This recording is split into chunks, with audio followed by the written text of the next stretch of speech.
सबसे पहले हम सीखने वाले हैं रिएक्शन इंटरमीडिएट्स। देखो एक बात मैं बिल्कुल क्लियर कर दूं कि जितना पेशेंस के साथ चीजों को सीखोगे उतना ज्यादा मजा आएगा, और जल्दबाजी करोगे तो खिचड़ी जो है वो कच्ची पक्की बन जाएगी और मजा नहीं आएगा। ठीक है, तो बिना किसी टाइम वेस्ट किए स्टार्ट करते हैं रिएक्शन इंटरमीडिएट्स। ठीक है, देखो बिल्कुल ही सिंपल भाषा का इस्तेमाल करूंगा, सिंपल भाषा का प्रयोग होगा और बिल्कुल चीजें समझ में आएंगी बिल्कुल आसानी से।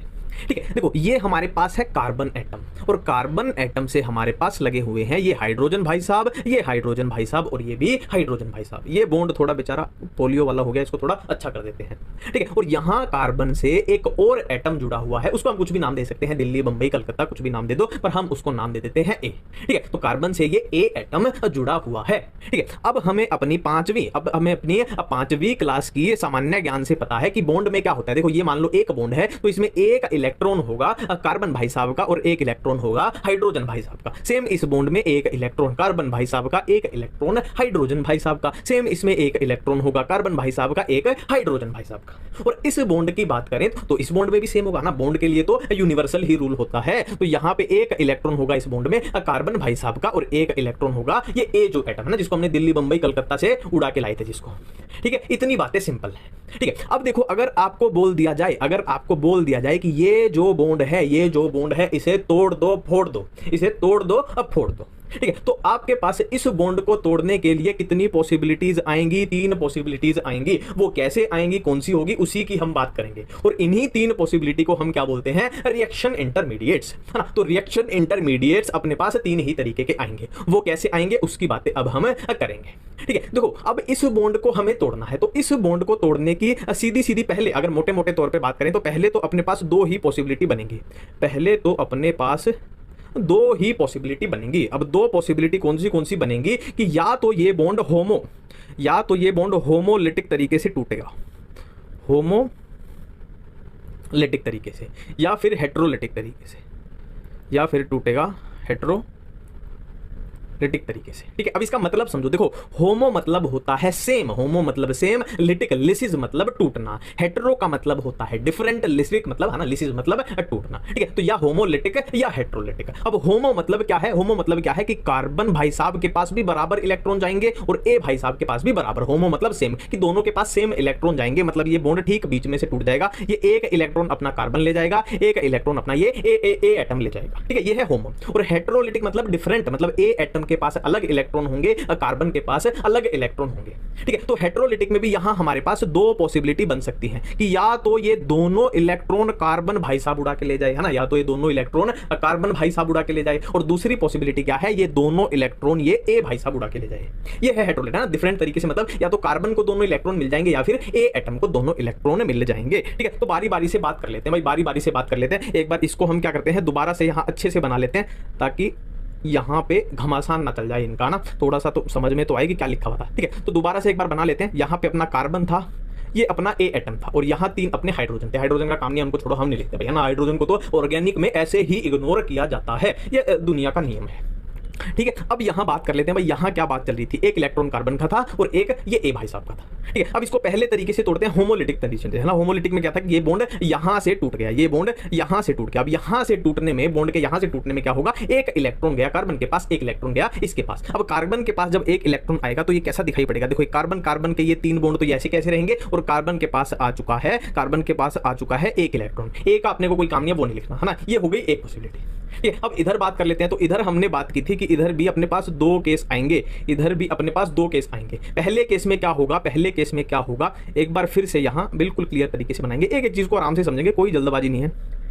फिर से लिखते हैं कार्बन भाई साहब, यहां अपने ए भाई साहब। ठीक है, तो यहां जो पहला केस होगा उसमें क्या होगा कि देखो यहां एक इलेक्ट्रॉन था, यहां एक इलेक्ट्रॉन। ठीक, तो ये दोनों इलेक्ट्रॉन अगर ये कार्बन ले जाए तो क्या होगा? देखो दोनों इलेक्ट्रॉन अगर कार्बन ले जाए तो कार्बन, ये 3 बॉन्ड इसके थे और दोनों इलेक्ट्रॉन 2 इलेक्ट्रॉन ले गया ना, तो एक इलेक्ट्रॉन का तो कार्बन का ही था और एक इलेक्ट्रॉन ये ए भाई साहब का ले गया। ठीक है, अब इसको जो ए एटम का इलेक्ट्रॉन लाया है, इसको इंडिकेट करने के लिए यहां हमें नेगेटिव चार्ज दिखाना पड़ेगा। इस नेगेटिव चार्ज का मतलब समझो। देखो ये एक इलेक्ट्रॉन तो कार्बन का ही था, बट ये एक किसी का चुरा के लाया है, तो उस चुरा के जो लाया है उसको दिखाने के लिए यहां नेगेटिव चार्ज अपने को दिखाना पड़ेगा।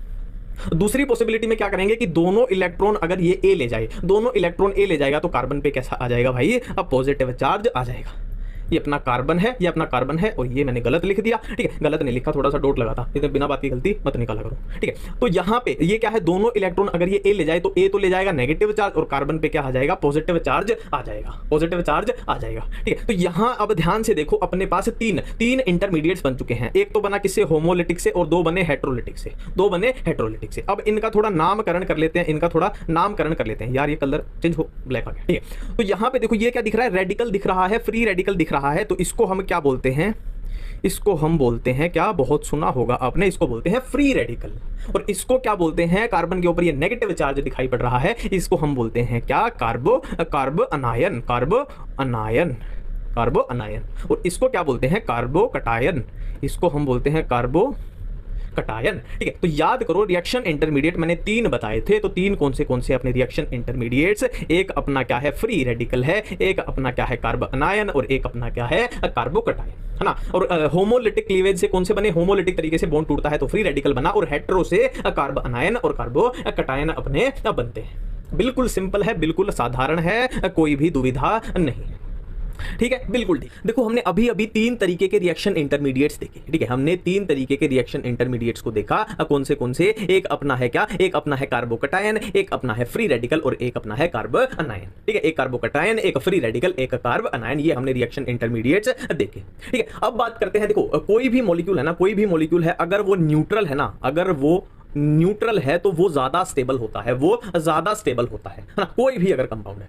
बट किसी भी कंपाउंड पे अगर चार्ज आ जाए तो चार्ज क्या होता है, दुख होता है, चार्ज क्या होता है, दुख होता है। जैसे इसकी बात करें तो इस पे पॉजिटिव चार्ज है तो ये एक तरीके का दुख है, इस पे ये फ्री रेडिकल है, ये भी एक तरीके का दुख है, इस पे ये नेगेटिव चार्ज है, ये भी एक तरीके का दुख है, ठीक है। और क्वेश्चन करते हुए मैं आपको बता दूं, ऑर्गेनिक में क्वेश्चन करते हुए आप फ्री रेडिकल को भी पॉजिटिव चार्ज अज्यूम करके क्वेश्चन करना, कोई भी आपका गलत नहीं होगा, ठीक है। अब दुख क्यों है ना, दुख क्यों है उसकी बात कर लेते हैं। देखो ये पॉजिटिव चार्ज है, यानी इसके पास क्या है, इसके इलेक्ट्रॉन कोई ले गया है, यानी इसके पास इलेक्ट्रॉन्स की कमी है। ये भी मैंने क्या बोला था, पॉजिटिव चार्ज ही अज्यूम करना, इसके पास भी क्या है, इलेक्ट्रॉन की कमी है, इलेक्ट्रॉन की कमी है। और ये नेगेटिव चार्ज है, यानी इसके पास इलेक्ट्रॉन ज्यादा है, इसके पास इलेक्ट्रॉन ज्यादा है। तो क्या बात पता चली, कार्बो कटायन के पास इलेक्ट्रॉन की कमी, फ्री रेडिकल वाले के पास भी इलेक्ट्रॉन की कमी, और ये क्या है, कार्बो अनायन यानी नेगेटिव चार्ज वाले के पास इलेक्ट्रॉन क्या है, ज्यादा है। तो ये इनका दुख है। अब दुख अपने को कम करना है, दुख कम करना है, यानी अगर स्टेबिलिटी की बात की जाए, देखो पूरी ऑर्गेनिक में यही अपने क्वेश्चन पूछे जाएंगे, पूरी ऑर्गेनिक में स्टेबिलिटी के ही क्वेश्चन पूछे जाते हैं। तो इसकी स्टेबिलिटी की बात करें तो इसके पास क्या है, ये क्या कर दिया मैंने, ठीक है। तो इसकी स्टेबिलिटी की बात करें तो इसके पास क्या है, इलेक्ट्रॉन की कमी है। तो अगर कोई इंसान आके इसको इलेक्ट्रॉन दे दे तो ये ज्यादा स्टेबल हो जाएगा। स्टेबिलिटी कार्बोकटायन की क्लियर है, बिल्कुल क्लियर है। फ्री रेडिकल की बात करें तो मैंने क्या बोला था क्वेश्चन करते हुए, इसको कार्बोकटायन की तरह अज्यूम करना है, मतलब इसके पास इलेक्ट्रॉन की कमी है, तो कोई इंसान अगर इसको इलेक्ट्रॉन दे दे तो ये सुखी हो जाएगा, स्टेबल हो जाएगा। क्लियर है स्टेबिलिटी। अब इसकी स्टेबिलिटी की बात करते हैं। देखो इसके पास क्या है, इलेक्ट्रॉन ज्यादा है, ठीक है। तो इसके इलेक्ट्रॉन अगर कोई खींच ले, अगर कोई इंसान इसके इलेक्ट्रॉन खींच ले तो ये ज्यादा स्टेबल हो जाएगा, ज्यादा सुखी हो जाएगा। तो ये फंडा चलेगा इनकी स्टेबिलिटी का, और इनसे अलग कोई स्टेबिलिटी होती नहीं है। जो एसिडिक स्ट्रेंथ वाली है वो भी इन्हीं से बनती है, मैं आपको दिखा दूंगा आगे, ठीक है। यही फंडा है स्टेबिलिटी का, ठीक है। अब हम आगे चलते हैं अपने इलेक्ट्रॉनिक इफेक्ट्स की तरफ। इलेक्ट्रॉनिक इफेक्ट्स हम देखने वाले हैं, और अब हम बात करेंगे इलेक्ट्रॉनिक इफेक्ट्स की। अब हम बात करेंगे इलेक्ट्रॉनिक इफेक्ट्स,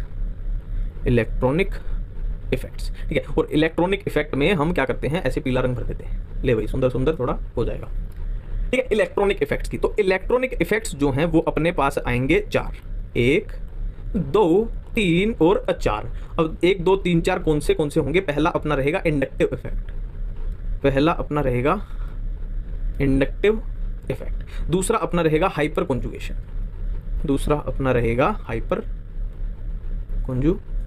तीसरा अपना रहेगा रेजोनेंस, और इसी में हम पढ़ लेंगे क्या, मेसोमेरिक इफेक्ट, और फोर्थ अपना रहेगा क्या, electromeric effect. Inductive effect, hyper conjugation, resonance या फिर मेसोमेरिक उसी में पढ़ लेंगे, और इलेक्ट्रोमेरिक इफेक्ट। अब यहाँ पे एक क्वेश्चन लायक बात मैं आपको बता दूं कि ये जो 3 इफेक्ट हैं ये कैसे हैं, ये परमानेंट इफेक्ट हैं, और ये अकेला बेचारा जो लास्ट में बचता है ना, इसको तो पढ़ता भी नहीं है कोई बेचारे को ना। इलेक्ट्रोमेरिक ये कैसा है, टेम्परेरी इफेक्ट है, ये कैसा है, टेम्परेरी इफेक्ट है, ठीक है। तो बेसिकली जीओसी में अब अपने को पढ़ना क्या है, पहले हम इंडक्टिव इफेक्ट पढ़ेंगे, फिर हम हाइपर कॉन्जुगेशन पढ़ेंगे, फिर रेजोनेंस एंड मेसोमेरिक इफेक्ट पढ़ेंगे, फिर थोड़ा सा ये तो कुछ नहीं है, ये ना के बराबर है। ठीक है, यही अपनी पूरी क्या है, जीओसी है। तो अब हम स्टार्ट करने जा रहे हैं अपने इंडक्टिव इफेक्ट के साथ। ये क्या होता है, क्यों होता है, कैसे होता है, कहां होता है और इसकी एप्लीकेशन कहां है और इसे क्वेश्चन कैसे पूछे जाएंगे। अब हम साधारण साधारण तरीके से क्या पढ़ने जा रहे हैं, इंडक्टिव इफेक्ट भरने जा रहे हैं, भरने भी जा रहे हैं। देखो अभी इसमें पीला रंग भर देते हैं। ठीक है, तो हम अब समझने जा रहे हैं कि इंडक्टिव इफेक्ट क्या होता है, क्यों होता है। तो इंडक्टिव इफेक्ट को समझने के लिए यहाँ पे एक कार्बन की क्या बना लेते हैं, कार्बन की ट्रेन बना लेते हैं। और कार्बन की ट्रेन पे यहाँ क्या लगा हुआ है, फ्लोरीन लगा हुआ है। देखो हाइड्रोजन तो ऑटोमेटिक है ना, हाइड्रोजन लगे हुए होंगे। और मैंने बोला भी था ऑर्गेनिक केमिस्ट्री में हाइड्रोजन की जितनी बेइज्जती होती है उतनी किसी की नहीं हुई आज तक उतनी, है ना। तो हाइड्रोजन की हम भी यहाँ थोड़ी बेइज्जती कर लेंगे, हाइड्रोजन हम बना ही नहीं रहे, ऑटोमेटिक है। ठीक है, अब देखो यहाँ चीजें क्या ऑब्जर्व हो रही हैं। जो फ्लोरीन एटम होता है हमें पता है, फ्लोरीन एटम की हमें पता है इलेक्ट्रोनेगेटिविटी ज्यादा होती है। फ्लोरीन एटम की इलेक्ट्रोनेगेटिविटी ज्यादा होती है। इलेक्ट्रोनेगेटिविटी का मतलब क्या है, जो ये बॉन्ड है, देखो इस बॉन्ड में एक इलेक्ट्रॉन किसका है, फ्लोरीन का है, एक इलेक्ट्रॉन कार्बन का है। तो इलेक्ट्रोनेगेटिविटी ज्यादा होने का मतलब है कि इस बॉन्ड में इलेक्ट्रॉन की खींचने की जो पावर है वो फ्लोरीन की ज्यादा है। किसके कंपैरिजन में, इस कार्बन के कंपैरिजन में। तो इस बॉन्ड में जो इलेक्ट्रॉन्स हैं, फ्लोरीन उनको अपनी तरफ खींच लेगा, उनको अपनी तरफ खींच लेगा। अब इलेक्ट्रॉन्स को अपनी तरफ खींचेगा तो जाहिर सी बात है उस पे आ जाएगा पार्शियल नेगेटिव चार्ज और कार्बन पे क्या आ जाएगा, पार्शियल पॉजिटिव चार्ज। अब आपको एक खूबसूरत क्वेश्चन यहाँ पे पूछना चाहिए कि तूने पार्शियल वर्ड का यूज क्यों किया, तूने खाली नेगेटिव क्यों नहीं बोला, तूने पार्शियल क्यों बोला। देखो जब तक ये बॉन्ड नहीं टूटेगा, हमें पार्शियल वर्ड का इस्तेमाल करना है। अगर ये बॉन्ड तोड़कर ये फ्लोरीन इस कार्बन के इलेक्ट्रॉन को उड़ा ले जाता तो हम बोलते कंप्लीट नेगेटिव चार्ज, पूरा नेगेटिव चार्ज। बट यहाँ पे ये बॉन्ड सेम ऐसे का ऐसे है, बस इसने क्या किया है, अपनी तरफ इलेक्ट्रॉन्स को आकर्षित किया है, अट्रैक्ट किया है ना, इलेक्ट्रोनेगेटिविटी ज्यादा होने की वजह से। इसीलिए इस पे डेल्टा नेगेटिव, इस पे डेल्टा पॉजिटिव, यानी पार्शियल नेगेटिव, पार्शियल पॉजिटिव।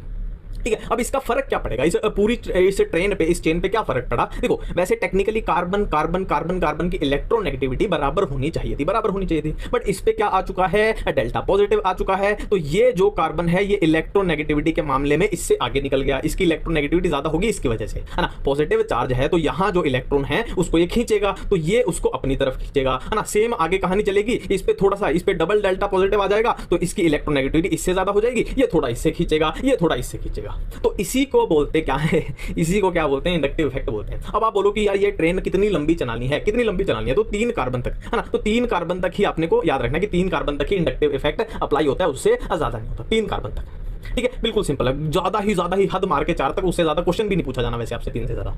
ठीक है, बिल्कुल सिंपल है। अब इंडक्टिव इफेक्ट के बारे में जो कुछ याद करने की चीजें हैं वो कर लेते हैं। देखो पहली बात क्या हमने सीखी कि इंडक्टिव इफेक्ट डिस्टेंस डिपेंडिंग होता है। पहली बात देखो, डायरेक्ट क्वेश्चन पूछे जा सकते हैं, इंडक्टिव इफेक्ट डिस्टेंस डिपेंडेंट होता है, पहली बात हमने सीखी। दूसरी बात हम याद रखेंगे कि इंडक्टिव इफेक्ट सिर्फ सिग्मा बॉन्ड पे काम करता है, सिर्फ सिग्मा बॉन्ड। मतलब सिग्मा बॉन्ड क्या है, मतलब यहां अगर डबल बॉन्ड होते तो वो सिर्फ सिग्मा पे काम करेगा, पाई बॉन्ड पे वो काम नहीं करता है। ये हमने दूसरी बात सीखी। और क्या सीखी हमने कि देखो डिस्टेंस डिपेंडिंग है तो उसका याद रखना कि लगभग 3 कार्बन तक ही अप्लाई होता है। ठीक है, और हम ऑलरेडी कर चुके हैं कि इंडक्टिव इफेक्ट कैसा था, परमानेंट इफेक्ट था।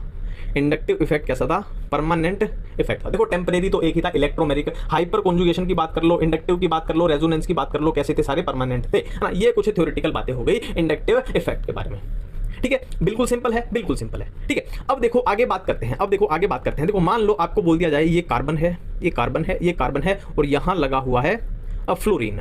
मैं आपको नेक्स्ट चीज बोल दूं, इंडक्टिव में चल रहे हैं हम, इंडक्टिव की बात कर रहे हैं। जब हाइपर कॉन्जुगेशन में आएंगे बता दूंगा, अभी तो इंडक्टिव में बहुत है, क्वेश्चन भी करने हैं, एप्लीकेशन भी देखने हैं। ठीक है, तो यहां लगा हुआ है NO2 मान लो, है ना। अपने को पता ही नहीं है, अब तो 0 लेवल से कर रहे हैं ना, तो अपने को पता ही नहीं है, कार्बन और यहां लगा हुआ है, मान लो कुछ भी लगा हुआ है, यहाँ पे O नेगेटिव लगा देते हैं।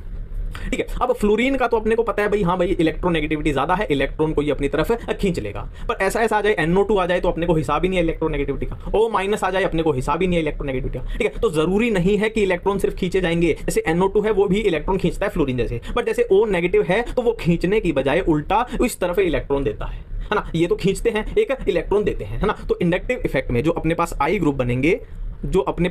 ग्रुप बनेंगे तो वो अपने 2 टाइप के बन जाएंगे। दो टाइप के कौन से बन जाएंगे, एक हो जाएंगे माइनस आई कौन से, जो इलेक्ट्रॉन को अपनी तरफ खींचते हैं, है ना, ये ट्रेन है जो इससे अपनी तरफ खींचते हैं, ठीक है। दूसरे कैसे हो जाएंगे, प्लस आई ग्रुप हो जाएंगे, प्लस आई कौन से, जो इलेक्ट्रॉन को डोनेट करते हैं, एक इलेक्ट्रॉन खींचने वाले, एक इलेक्ट्रॉन देने वाले, ठीक है, माइनस आई अब प्लस आई।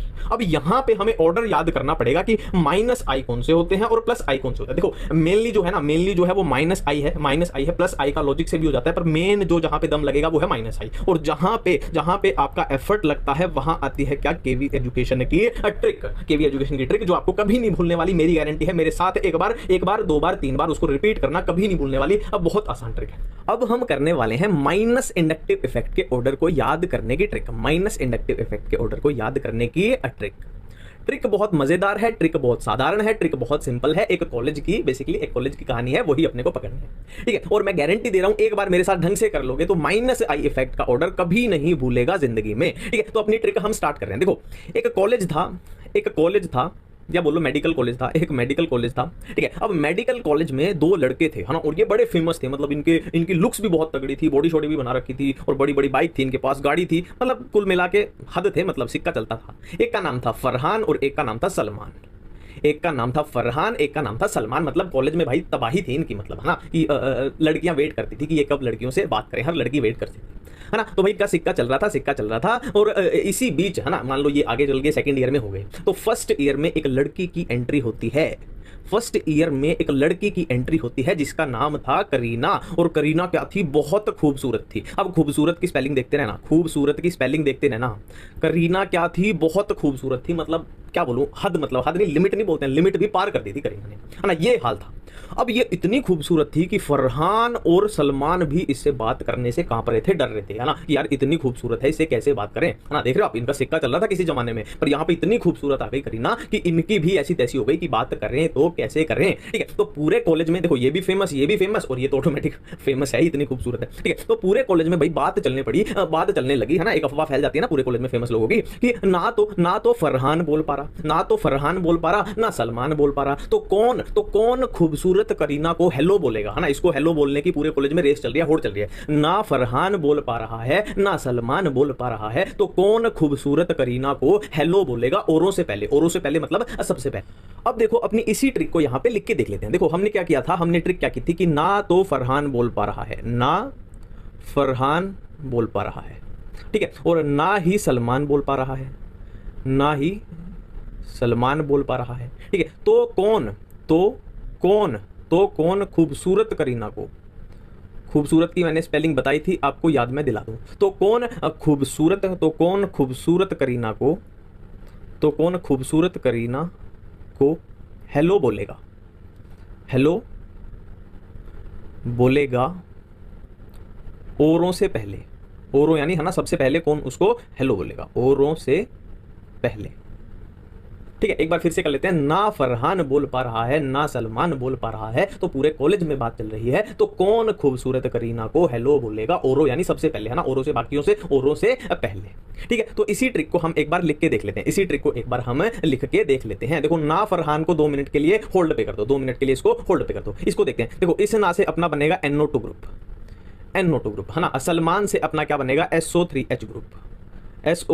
ये तो डायरेक्ट हो रहा है CN ग्रुप, ये तो डायरेक्ट बन रहा है अपना CN ग्रुप। और ये क्या है, COOH, यानी अपना बन जाएगा कार्बोक्सिलिक एसिड वाला, है ना, COOH। करीना से अपना क्या बन जाएगा, COR ग्रुप, ठीक है। हेलो से अपने क्या याद आ जाएंगे, अपने को हेलोजन्स याद आ जाएंगे, बहुत ही सिंपल है। हेलोजन्स में तो अपने को पता ही होता है, सबसे ज्यादा होगा फ्लोरीन, फिर होगा क्लोरीन, फिर होगा ब्रोमीन, फिर होगा आयोडीन। क्यों होगा, क्योंकि फ्लोरीन की इलेक्ट्रॉन नेगेटिविटी ज्यादा होती है, तो इलेक्ट्रॉन खींचने की पावर ज्यादा है, तो इंडक्टिव इफेक्ट सबसे ज्यादा है, ठीक है। इससे क्या हो जाएगा, डायरेक्ट OR ग्रुप, OH से डायरेक्ट OH ग्रुप, और पहले से अपने को याद आएगा फिनाइल, अपना ये वाला देखते हैं, ना फरहान वाला देखते हैं। देखो इसमें क्या करो, ना से अपने को N मिल जाएगा, और फरहान यहां से अपने को क्या लेना है, यहां से अपने को लेना है, देखो यहां से अपने को लेना है F लेना है, R लेना है और H लेना है, ठीक है। F लेना है, R लेना है और H लेना है, ठीक है। और ये कॉमन कर देना, मतलब एक तरीके से मल्टीप्लाई, ये नाइट्रोजन इन तीनों के साथ मल्टीप्लाई हो रहा है। अब देखो NF के साथ मल्टीप्लाई हो जाएगा तो क्या बन जाएगा, जूम कर लेते हैं यहाँ पे, क्या बन जाएगा, NF3, ये वाला ग्रुप बन जाएगा NF3, ठीक है। नेक्स्ट अब देखेंगे कि नाइट्रोजन R के साथ मल्टीप्लाई करेगा तो NR3 वाला बन जाएगा, ठीक है। और हाइड्रोजन के साथ मल्टीप्लाई करेगा तो NH3 वाला बन जाएगा, NH3 वाला बन जाएगा। ठीक है, तो ये अपना पूरा ऑर्डर बनके तैयार हो चुका है। सबसे मैक्सिमम कौन सा है, ये वाला NF3 वाला, फिर NR3 वाला, फिर NH3 वाला, और फिर कौन सा हो जाएगा, फिर तो अपना लाइन में लगा दो, है ना, NO2, फिर SO3H, फिर CN है, फिर COOH है, फिर कौन है, COR है, फिर क्या है, हेलोजेंस है। हेलोजेंस में हम कर चुके हैं सबसे ज्यादा फ्लोरीन, फिर क्लोरीन, फिर ब्रोमीन, फिर आयोडीन, और फिर OR है, फिर OH है, और सबसे कम है फिनाइल है। ठीक है, तो ये अपनी है किसकी, ये अपनी है -I इफेक्ट के ऑर्डर को याद करने की ट्रिक। ये क्या कर दिया मैंने, क्यों कर दिया, ये है माइनस इंडक्टिव इफेक्ट के ऑर्डर को याद करने की ट्रिक है अपनी। ठीक है, एक बार फिर से रिवाइज कर लेते हैं इसको, एक बार फिर से रिवाइज कर लेते हैं। ना तो फरहान बोल पाया, ना सलमान बोल पाया, तो कौन खूबसूरत करीना को हेलो बोलेगा औरों से पहले। ना से हमने देख लिया, एक ऐसे मल्टीप्लाई किया हमने, FRH उठा लिया और ये बना दिए। ठीक है, फिर NO2 है, फिर SO3H है, फिर ये CN से CN है, फिर COOH है, फिर करीना से COR है, हेलो से हेलोजेंस है, OR से OR है, OH से OH है, और पहले से फिनाइल है। अब देखिए, हम -I के ऑर्डर को याद करने की बहुत सिंपल ट्रिक देख चुके हैं। ठीक है, -I अपना कंप्लीट है। अब बारी आती है +I इफेक्ट की। ठीक है, अब बारी आती है +I इफेक्ट की। तो मेरे प्यारे दोस्तों, अब हम देखने जा रहे हैं कि +I का ऑर्डर कैसे सीखें। ठीक है, तो यहां पे हम ट्रिक नहीं बताएंगे, यहां पे हम लॉजिक का इस्तेमाल करेंगे। लॉजिक यानी कॉमन सेंस, जनरल नॉलेज का इस्तेमाल करेंगे। और आपको प्यारे दोस्तों बोला है, तो इस बात की शर्म रख लेना। शर्म कैसे रखनी है, किसी भी हाल में गवर्नमेंट मेडिकल कॉलेज में पहुंच के शर्म रख लेना। यार मैं तो वेट कर रहा हूं कि, है ना, मतलब बोलते ना कि अंदर से वो क्रेविंग्स होती हैं कि ऐसा मैसेज आए मेरे को कि मेरा इस कॉलेज में हो गया, इस कॉलेज में हो गया। तो उन मैसेज का मैं वेट कर रहा हूं, और वो मैसेज आने आपके ही हाथ में है ना, आप ही भेज सकते हो मेरे पास वो मैसेज। तो यार देख लेना, है ना, हिसाब किताब। मैंने तो बोल दिया जो बोलना था। ठीक है, अब हम देखते हैं कि +I के ऑर्डर को कैसे याद करें। अब पहले देखते हैं कि +I होता क्या है। +I होता क्या है, वैसे तो हम ऑलरेडी बात कर चुके हैं +I क्या होता है, पर फिर से एक बार देख लेते हैं। देखो, मान लो ये है CH2, यहाँ कार्बोकटायन है, इधर है CH2, और इधर लगा हुआ है कोई +I ग्रुप, इधर लगा हुआ है +I ग्रुप। ठीक है, अब -I ग्रुप क्या होता था, जो इलेक्ट्रॉन को अपनी तरफ खींच लेता था ना। देखो, इस बॉन्ड के थ्रू इलेक्ट्रॉन को जो अपनी तरफ खींच ले वो होगा -I, और +I क्या होगा, वो खींचेगा नहीं, उल्टा वो डोनेट करेगा, उल्टा वो इलेक्ट्रॉन को देगा। ठीक है, ये होता है +I ग्रुप। इतना लॉजिक से अपने को समझ में आ चुका है। ठीक है, अब एक बात हमें पता चल गई कि +I जो होता है वो इलेक्ट्रॉन को देता है। हाँ, तो इलेक्ट्रॉन को कौन देगा, जिसके पास इलेक्ट्रॉन ज्यादा होंगे। पहला लॉजिक तो यही हो गया, इलेक्ट्रॉन को कौन दे सकता है, कि जिसके पास इलेक्ट्रॉन ज्यादा होंगे, है ना। अब इलेक्ट्रॉन ज्यादा कैसे पहचान में आएंगे, तो जिसके ऊपर अपने को नेगेटिव चार्ज दिखे, है ना। पहला लॉजिक बता रहा हूं कि जिसके ऊपर अपने को नेगेटिव चार्ज दिखे, जैसे कि CH2, ये नेगेटिव है ना, ये क्या है, नेगेटिव चार्ज, यानी इलेक्ट्रॉन ज्यादा है, तो ये इलेक्ट्रॉन दे सकता है, यानी ये +I है। तो इसका सबसे ज्यादा +I, ये अपना ऑर्डर ही बन रहा है। ठीक है, नेक्स्ट क्या है, जैसे NH और इसके ऊपर नेगेटिव चार्ज हो, मतलब नेगेटिव चार्ज मतलब इलेक्ट्रॉन ये दे सकता है, इसके पास इलेक्ट्रॉन है, ये सेकंड पे आ गया अपना। ठीक है, फिर क्या है, O-, है ना, ये भी क्या है, अपना +I ग्रुप है। ठीक है, इसके ऊपर भी नेगेटिव चार्ज है, यानी इलेक्ट्रॉन को दे सकता है। ठीक है, COO-। ठीक है, अब देखो यहां से क्या पहचान में आ गई कि नेगेटिव चार्ज है, मतलब इनके पास इलेक्ट्रॉन है, इलेक्ट्रॉन को दे सकते हैं, इसीलिए +I शो करते हैं। अब देखो, +I इफेक्ट का जो आगे का ऑर्डर है वो कुछ ऐसा आपको दिखाई देगा, है ना। कैसे कि फर्स्ट ये हो जाएगा, सेकंड ये, फिर ऐसे, फिर ऐसे, फिर ऐसे, फिर ऐसे, फिर ऐसे, और फिर ऐसे, फिर ऐसे। ठीक है, तो ये वाली लाइन, पहली लाइन यहां तक तो हम कर चुके थे, लॉजिक से कर चुके थे। अब हम नेक्स्ट करने वाले हैं, और नेक्स्ट और भी आसान है, क्योंकि इसमें लॉजिक जो लगने वाले हैं वो और भी आसान है। देखो, एक सिंपल सा लॉजिक इस्तेमाल करना है कि कंपाउंड जितना हैवी होगा, कंपाउंड जितना ज्यादा हैवी होगा, +I इफेक्ट उतना ज्यादा होगा, है ना। और यहाँ पे मेनली अपना CH3 का यूज होगा, CH3 से ही हैवी हो रहा है, CH3 +I शो करता है ना। जितना ज्यादा हैवी होगा उतना ज्यादा +I होगा। अब इस लॉजिक का यहाँ पे इस्तेमाल करके देखते हैं। देखो, ये अपना ऑर्डर है। ठीक है, अब इसमें चेक करते हैं, इसमें इन तीनों में चेक करते हैं कि जितना ज्यादा हैवी होगा +I उतना ज्यादा होगा। देखो, इसके पास कितने CH3 ग्रुप हैं, 1 2 3, इसके पास सिर्फ 2 है, इसके पास 1 है। 3 CH3 ग्रुप मतलब सबसे ज्यादा हैवी, सबसे ज्यादा +I, फिर उससे कम, फिर उससे कम। अब नेक्स्ट लॉजिक इस पे आ जाते हैं। देखो, हमें पता है कि क्या है, हमें पता है जो ट्रिटियम है और ड्यूटेरियम है, हाइड्रोजन है, तीनों के कंपैरिजन में ट्रिटियम सबसे हैवी होता है, फिर ड्यूटेरियम, फिर हाइड्रोजन, है ना। तो जितना ज्यादा हैवी होगा उतना ज्यादा +I, ये इससे हैवी है, इससे ज्यादा +I हो जाएगा। ठीक है, तो ये था अपना क्या, +I का ऑर्डर। ठीक है, तो अब हम बात करते हैं कि भाई इंडक्टिव इफेक्ट के क्वेश्चन कैसे पूछे जाएंगे। देखो, एक बात मैं आपको बिल्कुल यहां क्लियरली समझा दूं। देखो, अपने को क्या क्या पढ़ने थे, अपने को इंडक्टिव इफेक्ट पढ़ना था, फिर अपने को हाइपर कंजुगेशन पढ़ना था, फिर अपने को रेजोनेंस और उसी के साथ मेसोमेरिक इफेक्ट पढ़ना था। ये अपना प्लान था, हम पढ़ रहे थे इलेक्ट्रॉनिक इफेक्ट्स। ठीक है, अब जहां पे हम क्वेश्चंस की बात करते हैं, देखो क्वेश्चंस की बात करते हैं, तो मैं यहां पे ध्यान रखूंगा एक एक बात का। क्यों ध्यान रखूंगा, देखो हम इंडक्टिव इफेक्ट करके अगर उसी के हम क्वेश्चन करते चले गए तो हमारी नजरें ही रहेंगी कि भाई इस क्वेश्चन में कहीं ना कहीं इंडक्टिव इफेक्ट होना चाहिए। ठीक है, ऐसे ही जैसे मान लो हम हाइपर कॉन्जुगेशन का टॉपिक पढ़ के अगर उसी के बहुत सारे क्वेश्चन करने लगेंगे तो ऑटोमेटिक जो हमारी नजरें हैं ना वो ऑटोमेटिक हाइपर कॉन्जुगेशन को ढूंढने लगेंगे। अगर हम रेजोनेंस पढ़ के उसी के क्वेश्चन करते रहे तो क्या है, हमारी नजरें ऑटोमेटिक रेजोनेंस को उसमें ढूंढने लग जाएंगी। तो ये गलती होती है ना, क्योंकि जो अपना एक्चुअल रियल में एग्जाम होना है वहां पे आपको कुछ नहीं पता कि इंडक्टिव का क्वेश्चन है या हाइपर कॉन्जुगेशन का है या रेजोनेंस मेसोमेरिक किसका क्वेश्चन है, अपने को पता ही नहीं होना चाहिए। तो यहां पे भी मैं वही चीज इस्तेमाल करूंगा कि इन तीनों के मिक्स क्वेश्चन कराऊंगा। ऐसे नहीं कराऊंगा कि इंडक्टिव पढ़ के उसी के क्वेश्चन किए जा रहे हैं, हाइपर कॉन्जुगेशन पढ़ के उसी के क्वेश्चन किए जा रहे हैं। नहीं, हमें मिक्स आदत होनी चाहिए, तभी हम एग्जाम में कर पाएंगे। ये बात आप ध्यान रखो,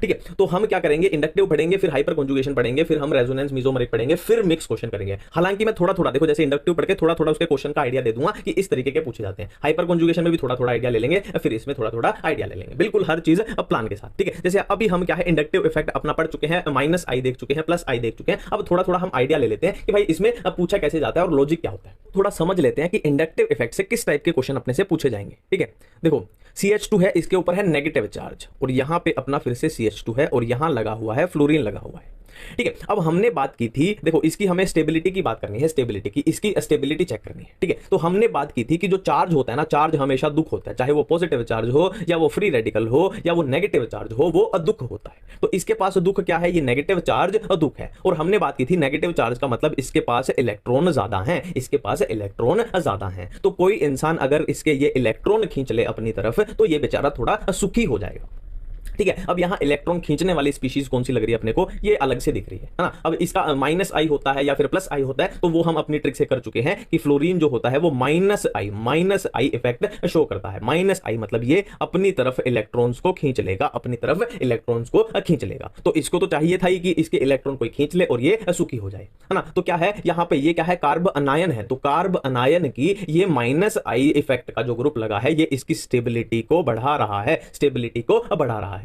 और अगर इधर, अगर मान लो अगर इधर प्लस आई इफेक्ट वाला लगा होता अगर ग्रुप, तो वो क्या करता, इलेक्ट्रॉन खींचने की बजाय उस तरफ दे देता, है ना। इसके पास पहले ही दुख है, पहले ही ज्यादा इलेक्ट्रॉन है और प्लस आई वाला और ज्यादा दे देता तो वो स्टेबिलिटी को कम कर देता। यही लॉजिक होता है, ठीक है। और क्या है, अब थोड़ी सी बात करते हैं, मान लो एक और बात कर लेते हैं। CH2 यहां पॉजिटिव चार्ज है, CH2 और यहां लगा हुआ है अपना, ब्लैक से लिखते हैं, यहां लगा हुआ है NO2 ग्रुप, ठीक है। अब स्टेबिलिटी चेक करनी है तो हमने बात की थी कि चार्ज हमेशा दुख होता है, चाहे पॉजिटिव चार्ज हो, चाहे नेगेटिव चार्ज हो, चाहे फ्री रेडिकल हो, चार्ज हमेशा क्या होता है, दुख होता है। तो इसके पास ये पॉजिटिव चार्ज क्या है, दुख है। और पॉजिटिव चार्ज दुख कैसे है कि इसके पास इलेक्ट्रॉन की भारी कमी है, भारी कमी है। तो अगर इसको कोई इलेक्ट्रॉन दे दे, है ना, कोई इलेक्ट्रॉन इसको दे दे तो ये सुखी हो जाए, है ना। अब यहाँ पे इलेक्ट्रॉन देने वाला या खींचने वाला कौन सा ग्रुप दिखाई दे रहा है, NO2 ग्रुप दिखाई दे रहा है। NO2 कैसा ग्रुप होता है, माइनस आई इफेक्ट शो करता है। माइनस आई का मतलब है ये इलेक्ट्रॉन को अपनी तरफ खींच लेगा, इलेक्ट्रॉन को अपनी तरफ खींच लेगा, ठीक है। अब ध्यान दो, इसके पास पहले ही इलेक्ट्रॉन की कमी है और इसने क्या किया, माइनस आई वाले ने और ज्यादा इसके इलेक्ट्रॉन खींच लिए, तो ये क्या हो गया बेचारा, और ज्यादा क्या हो गया, दुखी हो गया। मतलब माइनस आई इफेक्ट कार्बोकटायन की स्टेबिलिटी को क्या कर रहा है, डिक्रीज कर रहा है, घटा रहा है, ठीक है। और अगर इधर बात करें, अगर इधर प्लस आई इफेक्ट लगा होता, अगर इधर देखो, इधर बात करते हैं, अगर इधर प्लस आई इफेक्ट वाला लगा होता तो वो क्या करता, इलेक्ट्रॉन तो खींचता नहीं, वो उल्टा इलेक्ट्रॉन को देता। तो इसके पास इलेक्ट्रॉन की कमी थी तो प्लस आई वाला इसको इलेक्ट्रॉन दे देता तो वो स्टेबिलिटी बढ़ा देता, है ना। तो कार्बोकटायन की स्टेबिलिटी कौन बढ़ा रहा है, प्लस आई वाला कार्बोकटायन की स्टेबिलिटी को बढ़ा रहा है, इंक्रीज करा रहा है। यही सिंपल से लॉजिक है। और कंपैरिजन में क्वेश्चन आ जाए, मान लो कंपैरिजन में क्वेश्चन आ जाए, देखो वो किस बेस पे चलेंगे, इससे ज्यादा इसमें क्वेश्चन ही नहीं होता। CH2 और इधर लगा हुआ है, मान लो फ्लोरीन लगा हुआ है, और इधर बात कर लेते हैं कि CH2 ये भी नेगेटिव चार्ज, ये भी नेगेटिव चार्ज है ना, सेम ही है। CH2 और इधर लगा हुआ है NO2 लगा हुआ है, ठीक है। अब यहाँ पे स्टेबिलिटी की बात की जाए तो भाग के चेक करो, क्या है, माइनस चार्ज है, तो इसकी स्टेबिलिटी कब बढ़ेगी, अगर इसका, है ना, इसके पास इलेक्ट्रॉन ज्यादा है, इसके पास भी ज्यादा है, तो इनकी स्टेबिलिटी कब बढ़ेगी, अगर इनका ये नेगेटिव चार्ज कोई खींच ले, इलेक्ट्रॉन खींच ले, तो इनकी स्टेबिलिटी बढ़ जाएगी। तो चेक करते हैं कि खींचने वाला है, देने वाला है, खींचने वाला लगा है कि देने वाला लगा है। तो फ्लोरीन कैसा है, माइनस आई शो करेगा, NO2 भी क्या करेगा, माइनस आई शो करेगा। तो एक बात तो क्लियर है, ये भी इलेक्ट्रॉन अपनी तरफ खींच रहा है और ये भी अपनी तरफ खींच रहा है। अब कैसे चेक करें, तो सिंपल सी बात है, इन दोनों में से जो इस चार्ज को ज्यादा अपनी तरफ खींच लेगा, तो इन इलेक्ट्रॉन को ज्यादा अपनी तरफ खींच लेगा, वो ज्यादा स्टेबिलिटी दे देगा, ठीक है। अब इनमें से कैसे चेक करें, तो अपनी ट्रिक पे आ जाते हैं। अपनी वो जो ट्रिक थी, देखो ना सलमान, NO2 कहां पे आ रहा है, यहां पे आ रहा है, और हेलोजन कहां पे आ रहा है, फ्लोरीन कहां पे आ रहा है, यहां पे आ रहा है। तो NO2 का, फिर से आ जाते हैं अपने क्वेश्चन पे, तो NO2 का प्लस आई, NO2 का प्लस आई बहुत ज्यादा है फ्लोरीन के कंपैरिजन में, मतलब इसका ये वाला इफेक्ट बहुत स्ट्रॉन्ग है। तो इस चार्ज को NO2 ज्यादा खींच पा रहा है, तो इन दोनों में कौन ज्यादा स्टेबल हो जाएगा, ये वाला नीचे वाला ज्यादा स्टेबल हो जाएगा। यही लॉजिक इसमें बस लगता है। अब हम स्टार्ट करने जा रहे हैं अब हम स्टार्ट करने जा रहे हैं अपना टॉपिक, जिसका नाम है क्या, hyper conjugation. Hyper conjugation, hyper conjugation हम पढ़ने जा रहे हैं, ठीक है। पीला पीला पीला पीला पीला पीला पीला पीला, ठीक है। हाइपर कॉन्जुगेशन अब पढ़ने जा रहे हैं। देखो हाइपर कॉन्जुगेशन का एक बेस्ट फंडा मैं आपको बताता हूं। हाइपर कॉन्जुगेशन अपने सिलेबस में या फिर बोल लो दुनिया में सिर्फ 3 ही जगह पे अपने को देखने को मिलेगी। हाइपर कॉन्जुगेशन सिर्फ 3 जगह अपने को देखने को मिलेगी। अब वो 3 जगह कौन सी है, वो 3 जगह कौन सी है। पहली है कार्बोकटायन, पहली है कार्बोकटायन। कार्बोकटायन कुछ इस तरीके का अपने को दिखाई देगा, है ना। और दूसरी जगह है क्या, फ्री रेडिकल। दूसरी जगह क्या है, फ्री रेडिकल, ये कुछ इस तरीके का दिखेगा। और तीसरी जगह क्या है, एल्कीन। एल्कीन कैसा दिखेगा, कुछ इस तरीके का दिखेगा, ठीक है। मैंने क्या बोला कि दुनिया में हाइपर कॉन्जुगेशन, है ना, या फिर बोलो कि अपने सिलेबस में हाइपर कॉन्जुगेशन सिर्फ 3 ही जगह अपने को दिखाई देगी। पहला क्या है, कार्बोकटायन, और दूसरा क्या है, फ्री रेडिकल, और तीसरा क्या है, एल्कीन है। इसके अलावा कोई भी कंपाउंड आपके सामने आ जाए, हाइपर कॉन्जुगेशन के बारे में सोचना तक नहीं है, सोचना भी नहीं है ना। फिर से रिपीट करते हैं, carbocation, free radical and alkene में हमें हाइपर कॉन्जुगेशन दिखाई दे सकती है। मैंने क्या बोला, दिखाई दे सकती है। अब इसके पीछे क्या राज है, देखो एल्कीन तो दुनिया में बहुत सारे हैं। मान लो फॉर एग्जांपल दुनिया में 100 एल्कीन है, तो क्या 100 के 100 में हाइपर कॉन्जुगेशन होगी, है ना, बहुत बड़ा सवाल है। फ्री रेडिकल मान लो पूरी दुनिया में 50 ही अवेलेबल हैं, तो क्या 50 के 50 में हाइपर कॉन्जुगेशन होगी, है ना। सेम ऐसे ही क्या सारे कार्बोकटायन में हाइपर कॉन्जुगेशन होगी, तो इसका जवाब है नहीं, सब में नहीं होगी, सब में नहीं होगी, है ना। तो आप अब आप पूछोगे एक बेहतरीन क्वेश्चन कि फिर ऐसी क्या कंडीशन है, ऐसी क्या कंडीशन है कि जिसमें कार्बोकटायन में हाइपर कॉन्जुगेशन होगी, या फिर ऐसी क्या कंडीशन है फ्री रेडिकल में जिसमें हाइपर कॉन्जुगेशन होगी, या फिर ऐसी क्या कंडीशन है जिसमें एक एल्कीन में हाइपर कॉन्जुगेशन होती है, ठीक है। तो अब हम बात कर रहे हैं उन कंडीशंस के बारे में,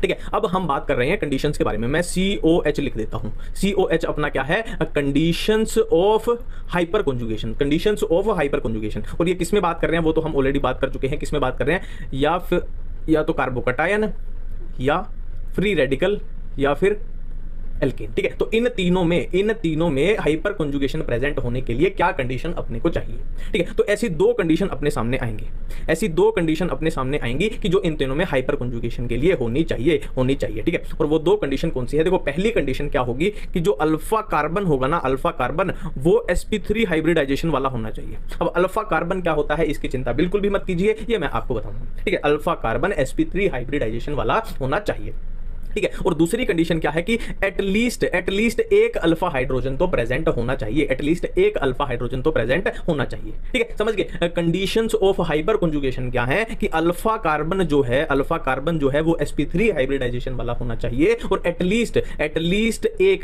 एक अल्फा हाइड्रोजन प्रेजेंट होना चाहिए, तब जाके इन तीनों में हाइपर कॉन्जुगेशन हो सकती है, ठीक है। अब यहां पे मैंने बहुत सारी बातें आपको बता दी, पर उनको समझना पड़ेगा ना। अब है ना, इतना सारा मैंने बोल दिया है, वो ऐसे समझ नहीं आएगा, अपने को देखने से समझ आएगा।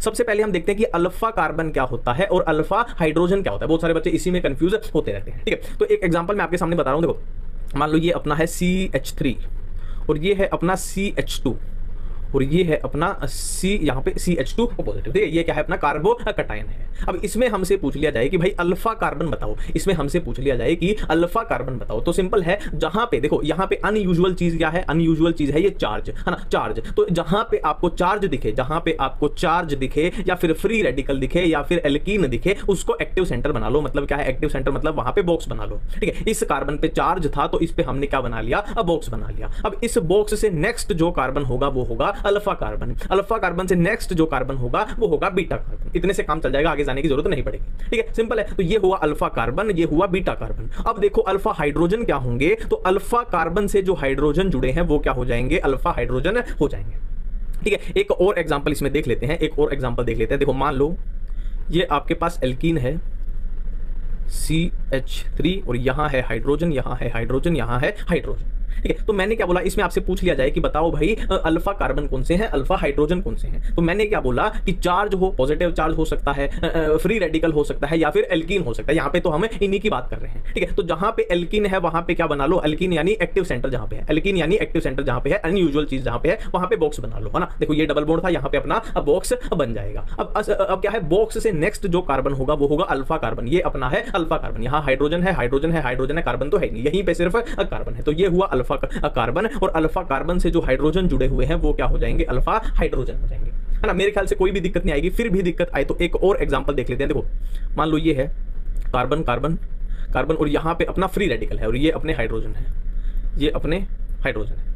सिंपल है, सिंपल है, ठीक है। अब बताओ कि अल्फा कार्बन कौन सा है, अल्फा हाइड्रोजन कौन सा है, ठीक है। तो मैंने क्या बोला, जहां पे अनयूजुअल चीज दिखाई दे, है ना, पॉजिटिव चार्ज दिखाई दे या फिर फ्री रेडिकल दिखाई दे या फिर डबल बॉन्ड दिखाई दे, उस कार्बन पे बॉक्स बना लो, उस कार्बन पे बॉक्स बना लो। अब बॉक्स से नेक्स्ट जो कार्बन होगा वो होगा अल्फा कार्बन, बॉक्स से नेक्स्ट जो कार्बन होगा वो होगा अल्फा कार्बन, और अल्फा कार्बन से जो हाइड्रोजन जुड़े हुए होंगे वो होंगे अल्फा हाइड्रोजन। तो यहां भी अल्फा हाइड्रोजन, यहां भी alpha hydrogen, alpha alpha alpha hydrogen, ठीक है। तो बिल्कुल सिंपल तरीके से बातें चल रही हैं, बिल्कुल ही आसान तरीके से, ठीक है। अब हम देखते हैं अपने असली क्वेश्चन, है ना, थोड़े कि कैसे पता लगाएंगे हाइपर कॉन्जुगेशन होगी कि नहीं होगी, ठीक है। तो पहला क्वेश्चन आपके सामने आने जा रहा है, देखो CH3 CH2 और ये अपना है CH2 पॉजिटिव चार्ज, इसमें बताओ हाइपर कॉन्जुगेशन होगी या नहीं होगी, ठीक है। तो अपनी दो कंडीशन थी हाइपर कॉन्जुगेशन की, अल्फा कार्बन sp3 हाइब्रिडाइजेशन वाला होना चाहिए और अल्फा हाइड्रोजन मिनिमम एटलीस्ट एक तो प्रेजेंट होना ही चाहिए, ठीक है। तो इसमें हमें बताना है, सबसे पहले हम चेक करेंगे कि भाई जो अल्फा कार्बन है वो sp3 है या नहीं है। तो अल्फा कार्बन कैसे देखेंगे, देखो यहाँ पे है पॉजिटिव चार्ज, तो जिस कार्बन पे पॉजिटिव चार्ज है उस पे बॉक्स बना लेंगे। अब बॉक्स से नेक्स्ट जो कार्बन है वो है अल्फा कार्बन, तो अल्फा कार्बन की हाइब्रिडाइजेशन आप चेक कर लो, इसकी क्या निकलेगी, sp3 निकलेगी, है ना। सिंगल बॉन्ड दो हाइड्रोजन के साथ सिंगल बॉन्ड है, sp3 हाइब्रिडाइजेशन है। तो पहली कंडीशन तो अपनी यहाँ पे कंप्लीट हो चुकी है sp3 वाली अल्फा कार्बन में। दूसरी कंडीशन क्या है कि एटलीस्ट एक अल्फा हाइड्रोजन प्रेजेंट होना चाहिए। तो इसके पास देखो ये अल्फा कार्बन है, तो अल्फा कार्बन से जो हाइड्रोजन जुड़े हैं वो क्या है, अल्फा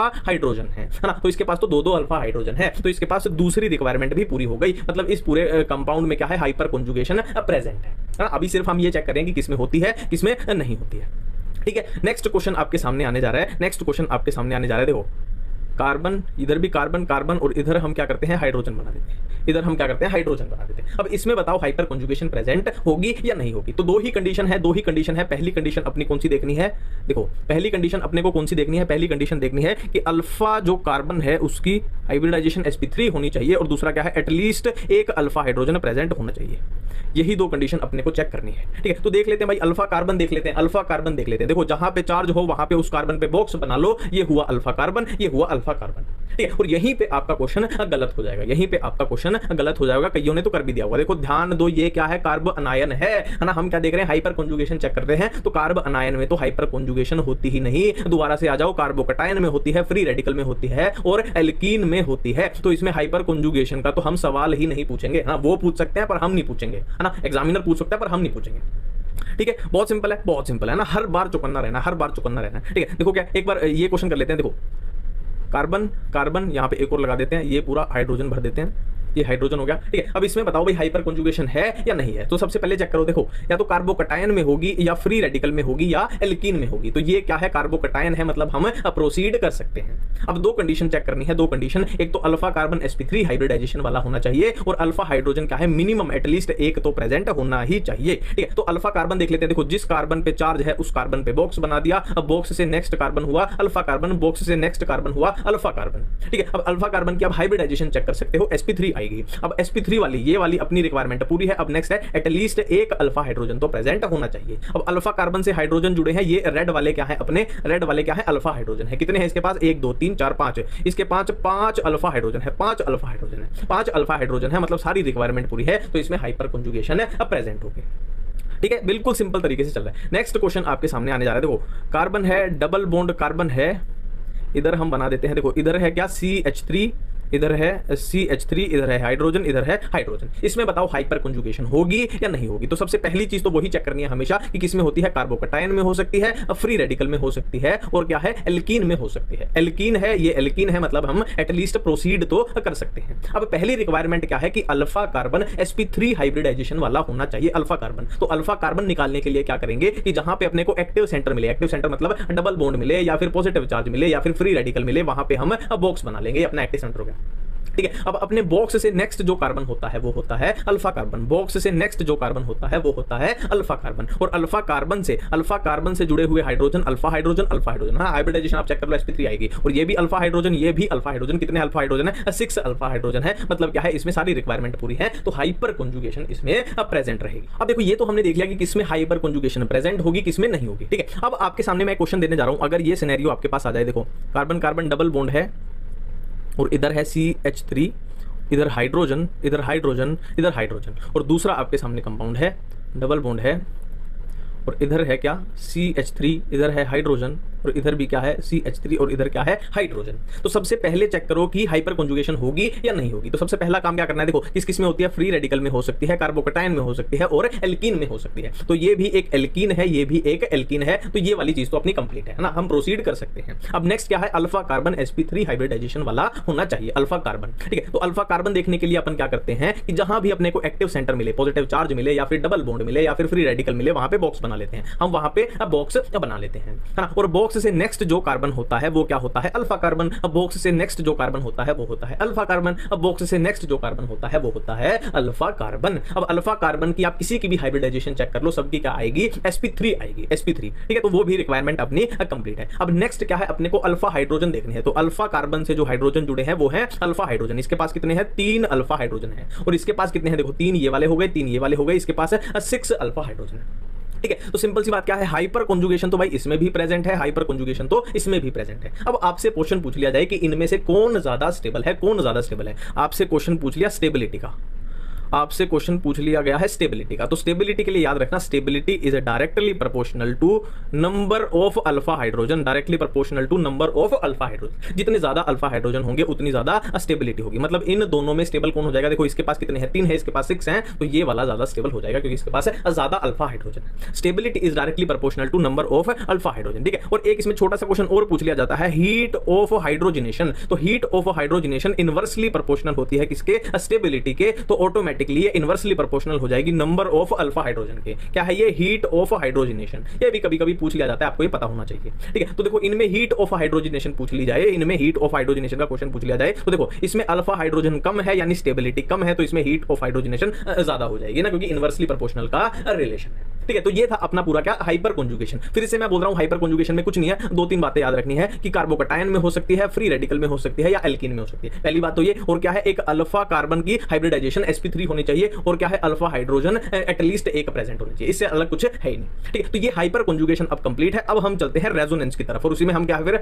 मीजोमेरिक इफेक्ट भी देखेंगे। फिर हम सबके, मैंने बोला था ना, फिर हम सबके मिक्स क्वेश्चन करेंगे, मिक्स क्वेश्चन करेंगे हम इंडक्टिव इफेक्ट के, हाइपर कॉन्जुगेशन के और रेजोनेंस के मिक्स क्वेश्चन करेंगे। Stability of carbocation, stability of कार्बो अनायन, acidic strength, basic strength, वो सब क्वेश्चन, ठीक है। और वहीं पे मैं आपको क्या है, बीच बीच में PYQ भी करवा दूंगा कि अपने पिछले सालों में कौन सी। ये बात करते हैं किसकी, रेजोनेंस की बात करते हैं, किसकी, रेजोनेंसी, रेजोनेंसी नहीं है ये, रेजोनेंस है, रेजोनेंस की बात करते हैं, रेजोनेंस की बात करते हैं। तो बहुत ही साधारण सा एग्जांपल मैं आपको दूंगा, उसी से सारी बातें आपको समझ में आ जाएंगी। देखो अपने पास घर हैं, अपने पास घर हैं, मान लो ये कहीं भी हैं, लखनऊ में, मुरादाबाद में या शिमला में, हिमाचल में, कहीं भी, देहरादून में, कहीं भी हैं, 2 अपने पास घर हैं। अब क्या है, इस वाले घर में सिर्फ एक अकेला इंसान रहता ना, मेरी तरह बेचारा, सिंगल बेचारा अकेला। और इस घर में क्या है, इस घर में क्या है, 2 इंसान रहते हैं।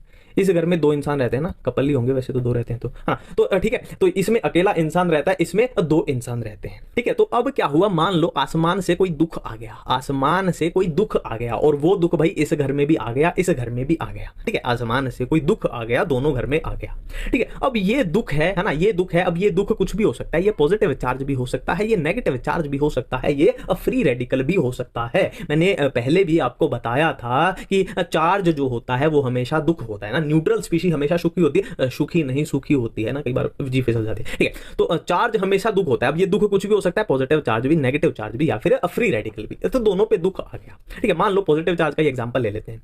तो यहां पे इस घर में क्या है, पॉजिटिव चार्ज बेचारा है ना, ये बेचारा, मैं ही तो हूं, सिंगल हूं जो, तो पॉजिटिव चार्ज मुझ अकेले को है ना, अकेले को झेलना पड़ेगा, दिन रात अकेले को ये दुख झेलना पड़ेगा। बट यहां पे क्या है, 2 इंसान रहते हैं, 2 इंसान रहते हैं, तो ये पॉजिटिव चार्ज क्या है, मान लो 12 घंटे है ना, दिन में ये पॉजिटिव चार्ज को रखता है, रात को इसके देता है। फिर ये है ना, ये रात को पॉजिटिव चार्ज रखा, इसने दिन में इसको दे दिया, 12 घंटे ये, 12 घंटे ये, 12 घंटे ये, 12 घंटे ये, क्या है, रेस्ट मिल जाता है, एक दूसरे को रेस्ट मिल जाता है। और यहां बेचारा अकेला बंदा ऐसी तैसी हो जाती है, 24 के 24 घंटे दुख को लेके बैठा है, ठीक है। अब आपसे पूछ लिया जाए कि कौन सा बेटर सिस्टम है ना, देखो सिंगल और कपल वाली बात नहीं कर रहा मैं चार्ज वाली दुख की बात कर रहा हूं। तो दुख की बात करें तो ये वाला बेटर सिस्टम है, क्योंकि इसमें दुख को बांटा जा सकता है और यहाँ पे दुख को बांटा नहीं जा सकता। तो यही अपनी रेजोनेंस है, बेसिकली यही अपनी रेजोनेंस है कि दुख को इधर उधर भेज के हम कम कर सकते हैं, यही अपनी रेजोनेंस बोलती है।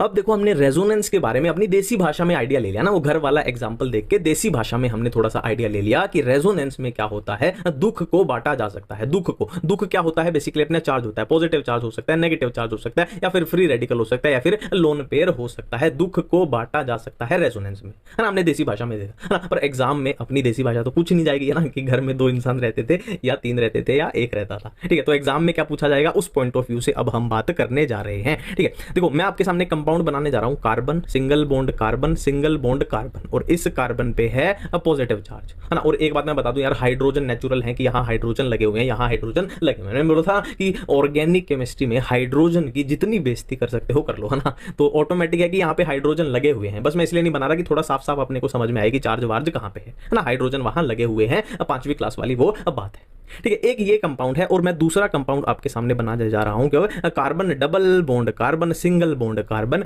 और इस पे है क्या, पॉजिटिव चार्ज है, इस पे है पॉजिटिव चार्ज, ठीक है। ये अपना कंपाउंड है ए, और इस भाई साहब का नाम है बी, ठीक है। अब बात करते हैं कि इन दोनों के पास दुख कौन सा है। तो इन दोनों के पास दुख क्या है, ये पॉजिटिव चार्ज है। मैंने क्या बोला था, चार्ज हमेशा दुख होता है, चाहे पॉजिटिव हो, चाहे नेगेटिव हो, चाहे फ्री रेडिकल हो, चाहे लोन पेयर हो। तो इन दोनों के पास दुख क्या है, ये पॉजिटिव चार्ज दुख है, सिंपल सी बात है, ठीक है। अब बात करते हैं कि इनमें से अगर आपसे क्वेश्चन पूछ लिया जाए कि ए और बी में से कौन ज्यादा स्टेबल है, तो मैं आंख बंद करके बता सकता हूं कि बी ज्यादा स्टेबल है, क्योंकि बी में रेजोनेंस प्रेजेंट है और ए में रेजोनेंस प्रेजेंट नहीं है।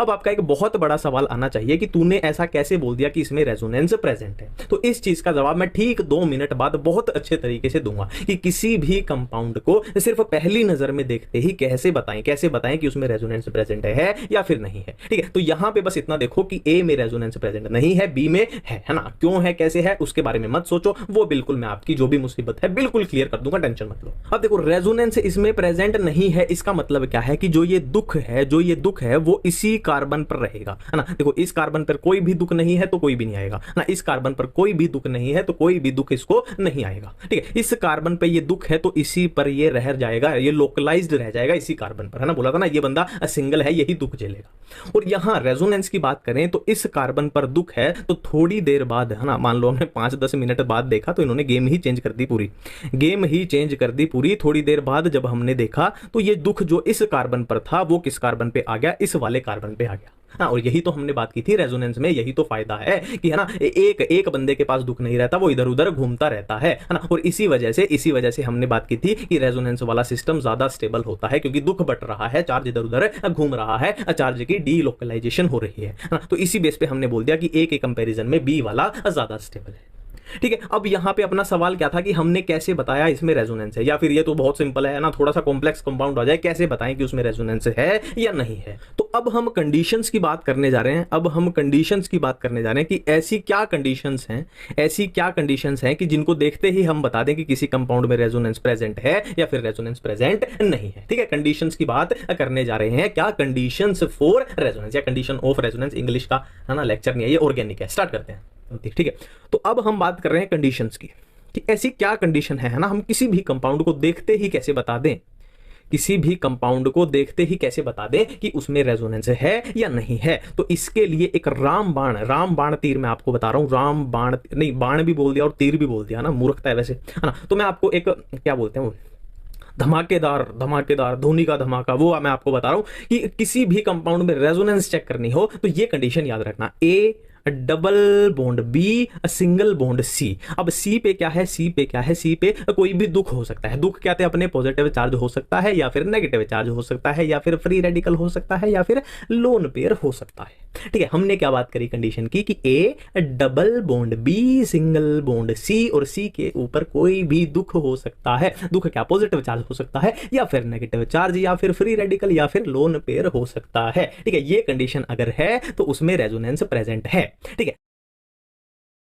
तो carbon double bond single bond carbon, यहां पे था पॉजिटिव चार्ज, यही तो था, मैंने बोला था कि इसमें रेजोनेंस प्रेजेंट है। तो इसमें कैसे रेजोनेंस प्रेजेंट है, तो अपनी कंडीशन क्या बोलती है, A double bond B single bond C, C के ऊपर क्या है, दुख है, ठीक है। तो ये क्या है, ए डबल बॉन्ड, चेक कर लो आप कंडीशन, डबल बॉन्ड फिर बी सिंगल बॉन्ड फिर सी, सी के ऊपर क्या है, दुख प्रेजेंट है। तो मतलब भाई साहब या बहन साहब, रेजोनेंस इसमें प्रेजेंट है। देखो आपके सामने मान लो आ जाए carbon double bond carbon single bond carbon, और ये है पॉजिटिव चार्ज, इसमें बताओ रेजोनेंस है या नहीं है। तो कंडीशन अपनी वही है, ए डबल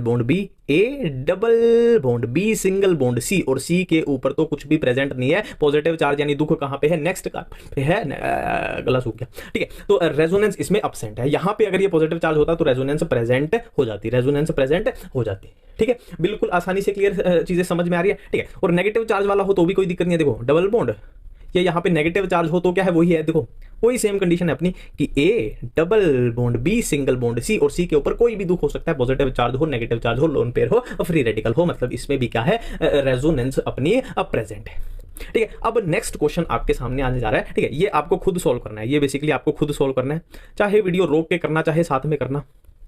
यार ये जो है ना, ये बड़ा दुख देता है। हाँ हो गया, ठीक है। तो आपके सामने अब क्वेश्चन आने जा रहा है, ये कार्बन है, इस पे है पॉजिटिव चार्ज, ठीक है, और यहां डबल बॉन्ड बना देते हैं। अब इसके साइड में एक और है, एक और भाई साहब इसके साइड में बैठे हैं, आपको बेसिकली कंपेयर करना है कार्बन पॉजिटिव चार्ज और यहाँ पे ये। अब इनमें से बताओ भाई कौन ज्यादा स्टेबल है, इनमें से बताओ कौन ज्यादा स्टेबल है। तो स्टेबिलिटी के लिए हम चेक कर लेते हैं भाई, रेजोनेंस थोड़ी सी चेक कर लेते हैं। रेजोनेंस के लिए अपना रूल क्या था, A double bond B single bond C, और सी के ऊपर कोई भी दुख हो सकता है। तो दुख तो भाई यहाँ पे क्या है, पॉजिटिव चार्ज है, दुख तो यहाँ पे पॉजिटिव चार्ज है। तो यहाँ पे पहले चेक करते हैं, देखो ये अपना ए होगा, ये वाला कार्बन अपना ए है, फिर क्या है डबल बॉन्ड, फिर बी सिंगल बॉन्ड सी, और सी के ऊपर कुछ भी नहीं है, उससे आगे है पॉजिटिव चार्ज, मतलब इसमें रेजोनेंस तो एब्सेंट है।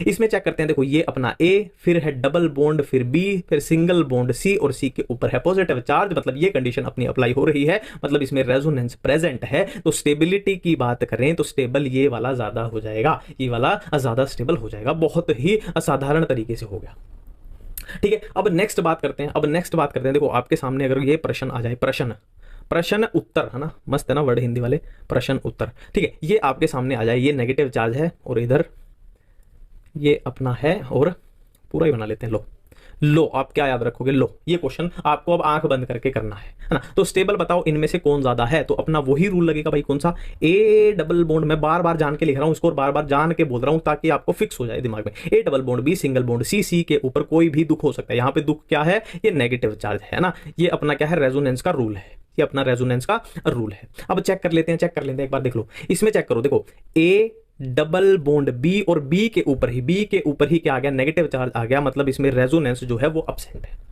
इसकी बात करें तो ए डबल बॉन्ड बी है ना, यहां आएगा ना, देखो ए डबल बॉन्ड ये है बी, और फिर सिंगल बॉन्ड सी, सी के ऊपर नेगेटिव चार्ज, मतलब रेजोनेंस जो है वो प्रेजेंट है। तो स्टेबिलिटी की बात की जाए तो ड्यू टू रेजोनेंस के कारण ये वाला ज्यादा स्टेबल हो जाएगा, ठीक है। बिल्कुल साधारण तरीके से हो रही हैं चीजें। अब नेक्स्ट चलते हैं, नेक्स्ट क्वेश्चन आपके सामने आने जा रहा है, देखो थोड़ा सा ये डंडे वाला कर लेते हैं ना, इसमें भी थोड़ा मजा आता है, ठीक है। ये है, और यहाँ पे पॉजिटिव चार्ज, इसमें भी चलो यहीं पे आपको पॉजिटिव चार्ज दे देते हैं, और इसमें यहाँ डबल बॉन्ड है, इसमें यहाँ डबल बॉन्ड है, ये डबल, यार क्या है, हट हट हट हट, ठीक है, यहाँ डबल बॉन्ड है, ठीक है। अब बताओ आप इनमें से कौन सा ज्यादा स्टेबल है, तो वही रेजोनेंस चेक कर लेते हैं। रेजोनेंस क्या है, A double bond B single bond C, और सी के ऊपर दुख है। अब दुख क्या है, यहाँ पे पॉजिटिव चार्ज है, पॉजिटिव चार्ज, सबसे पहले दुख को चेक करना है, ठीक है। नेक्स्ट हम कंडीशन देख लेते हैं, देखो ये है ए, फिर है डबल बॉन्ड, फिर बी सिंगल बॉन्ड, ये सी, सी के ऊपर पॉजिटिव चार्ज, मतलब रेजोनेंस तो है अब प्रेजेंट है भाई। इसमें चेक करते हैं, A double bond B single bond C, और यहाँ पे पॉजिटिव चार्ज होता तो बात बनती, ये तो बहुत दूर है, तो रेजोनेंस इसमें एब्सेंट है। तो स्टेबिलिटी की बात की जाए तो ये वाला ड्यू टू रेजोनेंस ज्यादा स्टेबल हो जाएगा, सिंपल है। अब आगे बात करते हैं, थोड़ा सा ढंग का क्वेश्चन आने जा रहा है आपके सामने, अब थोड़ा सा ढंग का, है ना। देखो पहले तो बेंजीन रिंग बना देते हैं ना, बेंजीन रिंग बनाने भी तो कितने एटीपी खर्च हो जाते हैं पता नहीं, मेरे ख्याल से हो जाते होंगे कई हजार एटीपी खर्च, है ना, ठीक है। ये कार्बन, ठीक है, कार्बन, और दुख कोई भी दे लो, दुख पॉजिटिव चार्ज दे लेते हैं, चलो ये पॉजिटिव चार्ज दुख है। और डबल बॉन्ड की बात करें तो यहाँ पे एक डबल बॉन्ड है, यहाँ पे दो डबल बॉन्ड है, और ये पूरी रिंग ही बना लेते हैं, ठीक है। अब इसमें बताओ भाई कौन ज्यादा स्टेबल है। सबसे पहले रेजोनेंस चेक करते हैं, देखो इसमें क्या है, A double bond B single bond C, C के ऊपर क्या है, दुख पॉजिटिव चार्ज, मतलब रेजोनेंस प्रेजेंट है। इसकी बात करते हैं, A double bond B single bond C, C के ऊपर दुख है, मतलब रेजोनेंस प्रेजेंट है। इसकी बात करते हैं, A double bond B, single bond C, C के ऊपर पॉजिटिव चार्ज यानी रेजोनेंस प्रेजेंट है। तो भाई तीनों में प्रेजेंट है। अब क्या करें, अब क्या करें, तो सिंपल सी बात है, देख लो किसमें ज्यादा रेजोनेंस है। रेजोनेंस तो तीनों में, अब हमें देखना पड़ेगा किसमें ज्यादा रेजोनेंस है। ठीक है, तो हमने क्या बात की थी कि दुख को बांटना है। तो देखो इसमें दुख कहां तक बढ़ सकता है, सिर्फ यहां तक बढ़ सकता है। और इसमें देखो ये डबल बॉन्ड है, फिर सिंगल बॉन्ड, फिर डबल बॉन्ड है ना, फिर से डबल बॉन्ड है, मतलब ये दुख यहां तक बढ़ सकता है। इसको हम कॉन्जुगेटेड सिस्टम बोलते हैं कि single bond double bond, single bond double bond, single bond double bond, single bond double bond. ये कॉन्जुगेटेड सिस्टम है, ये स्टेबिलिटी को बढ़ाता है ना। जैसे इसमें देखो double bond, single bond, double bond, इसमें सिर्फ यहां तक है। और इसकी बात करें तो देखो डबल बॉन्ड, फिर सिंगल बॉन्ड, फिर डबल बॉन्ड, फिर सिंगल बॉन्ड, फिर डबल बॉन्ड, फिर सिंगल बॉन्ड, और यहां से तो चार्ज घूमेगा, मतलब इसमें ये चार्ज पूरे रिंग पे घूम सकता है। तो जिसमें चार्ज ज्यादा घूम सकता है मतलब उसमें रेजोनेंस की मात्रा ज्यादा है, इसमें उससे थोड़ी कम है बट इससे ज्यादा है। तो स्टेबिलिटी की बात की जाए तो इसमें सबसे ज्यादा रेजोनेंस है तो ये सबसे ज्यादा स्टेबल, इसमें सबसे कम रेजोनेंस है तो ये सबसे कम स्टेबल हो जाएगा। अब देखो ऑर्गेनिक केमिस्ट्री में 4 नाम अपने को देखने को मिलते हैं जो बहुत कंफ्यूज करते हैं। कौन से? एक होगा अलाइलिक, एक होगा अलाइलिक, एक होगा क्या विनाइलिक, एक होगा विनाइलिक, एक होगा अराइलिक, एक होगा अराइलिक और एक होगा बेंजाइलिक, एक होगा बेंजाइलिक। ये लगभग सिमिलर से हैं और रेजोनेंस से इनका गहरा संबंध है। ठीक है, उनकी स्टेबिलिटी की भी बात करेंगे और ये क्या होते हैं वो भी देखेंगे और बहुत जरूरी है इनको समझना। देखो सबसे पहले हम देख रहे हैं ये अलाइलिक एंड विनाइलिक को देख रहे हैं, फिर हम देखेंगे इन दो को, है ना। अब देखो कार्बन डबल बॉन्ड कार्बन, और सेकंड हम बात कर रहे हैं carbon double bond carbon, single bond carbon, और इस पे है पॉजिटिव चार्ज और यहां पे इसी पे है अब पॉजिटिव चार्ज। ठीक है, अब यहां पे अगर हम बात करें इसकी कि डायरेक्ट डबल बॉन्ड पे पॉजिटिव चार्ज हो तो इसको हम क्या बोलते हैं, इसको हम बोलते हैं विनाइलिक, है ना। कार्बोकटाइन है तो क्या हो जाएगा विनाइलिक कार्बोकटाइन, और इसको हम क्या बोलते हैं अलाइलिक, इसको हम बोलते हैं अलाइलिक। ठीक है, देखो ये तो नाम से ही पता लग रहा है, बेंजाइलिक मतलब बेंजीन रिंग वाला कंपाउंड है, अराइलिक मतलब रिंग वाला कंपाउंड है, और ये बिना रिंग के। ठीक है, सिंपल है। अब यहां पे स्टेबिलिटी की बात करें तो देखो अलाइलिक वाले में रेजोनेंस चेक करो, A double bond B, single bond C, और सी पे क्या है चार्ज है, मतलब अलाइलिक वाले में रेजोनेंस प्रेजेंट है और इसमें रेजोनेंस प्रेजेंट नहीं है तो ये तो हाईली अनस्टेबल है। तो स्टेबिलिटी की बात करें तो अलाइलिक विनाइलिक के कंपेरिजन में बहुत ज्यादा स्टेबल होता है। ठीक है, तो इन दोनों को अब बात करते हैं अराइलिक एंड बेंजाइलिक की, अब बात करते हैं अराइलिक एंड बेंजाइलिक की। ठीक है, तो मैं 2 बेंजीन रिंग बना लेता हूं इनको समझाने के लिए, 2 बेंजीन रिंग बना लेता हूं। ठीक है, अब चार्ज की बात करें, देखो एक तो यहीं पे चार्ज प्रेजेंट है और एक यहां पे कार्बन इस पे चार्ज प्रेजेंट है। ठीक है, अब इनमें बात कर रहे हैं। पहले स्टेबिलिटी की बात करें तो देखो इसमें तो रेजोनेंस प्रेजेंट है कि देखो double bond A, double bond B, single bond C, C पे है चार्ज, सी पे है चार्ज, मतलब इसमें रेजोनेंस प्रेजेंट है और ये तो हाईली अनस्टेबल है। देखो डबल बॉन्ड तो आप समझ रहे हो ना, इसमें गड़बड़ी मत कर देना, इसमें गड़बड़ी मत कर देना, कहीं डबल बॉन्ड ही ना समझ में आ रहा हो। देखो कहीं भी बना लो ये डबल बॉन्ड, ये डबल बॉन्ड, ये डबल बॉन्ड। ठीक है, यहाँ पे ये डबल बॉन्ड, ये डबल बॉन्ड, ये डबल बॉन्ड। अब यहाँ पे चार्ज पे ही डबल बॉन्ड पे ही चार्ज प्रेजेंट है तो ये हाईली अनस्टेबल है और इसमें रेजोनेंस है A double bond B, single bond C, C पे चार्ज है, रेजोनेंस है, और इसमें रेजोनेंस प्रेजेंट नहीं है, ये हाईली अनस्टेबल है। और नेमिंग की बात करें, नेमिंग की बात करें तो ये होता है अराइलिक, नेमिंग की बात करें तो ये होता है अराइलिक और ये होता है बेंजाइलिक, ये होता है बेंजाइलिक। ठीक है, तो ठीक है, सारे नाम क्लियर है ना, सारे नाम बिल्कुल ही क्लियर हो चुके हैं अपने। कौन से अलाइलिक क्लियर है, विनाइलिक क्लियर है, अराइलिक क्लियर है, बेंजाइलिक क्लियर है। ठीक है, ये क्या है, ये क्या है अपना विनाइलिक है, ये क्या है अपना अलाइलिक है, ये क्या है अपना अराइलिक है और ये क्या है अपना बेंजाइलिक है। ठीक है, अब हम बात करने जा रहे हैं अपने नेक्स्ट टॉपिक की जिसका नाम है स्टेबिलिटी ऑफ रेजोनेटिंग स्ट्रक्चर्स। ठीक है, क्या है स्टेबिलिटी ऑफ रेजोनेटिंग स्ट्रक्चर्स। ठीक है, अब ये क्या है, देखो इसमें क्वेश्चन कैसे पूछे जाएंगे। देखो मान लो आपके पास ए कंपाउंड है कोई जिसका नाम है ए। ठीक है, अब ए कंपाउंड में क्या है रेजोनेंस प्रेजेंट है और उसकी क्या है 4 रेजोनेटिंग स्ट्रक्चर प्रेजेंट हो सकती है ना। क्या है नाम दे देते हैं, मान लो A1, A2, A3 और A4। ठीक है, ये क्या है 4 ए की ही रेजोनेटिंग स्ट्रक्चर्स हैं, अलग अलग हैं।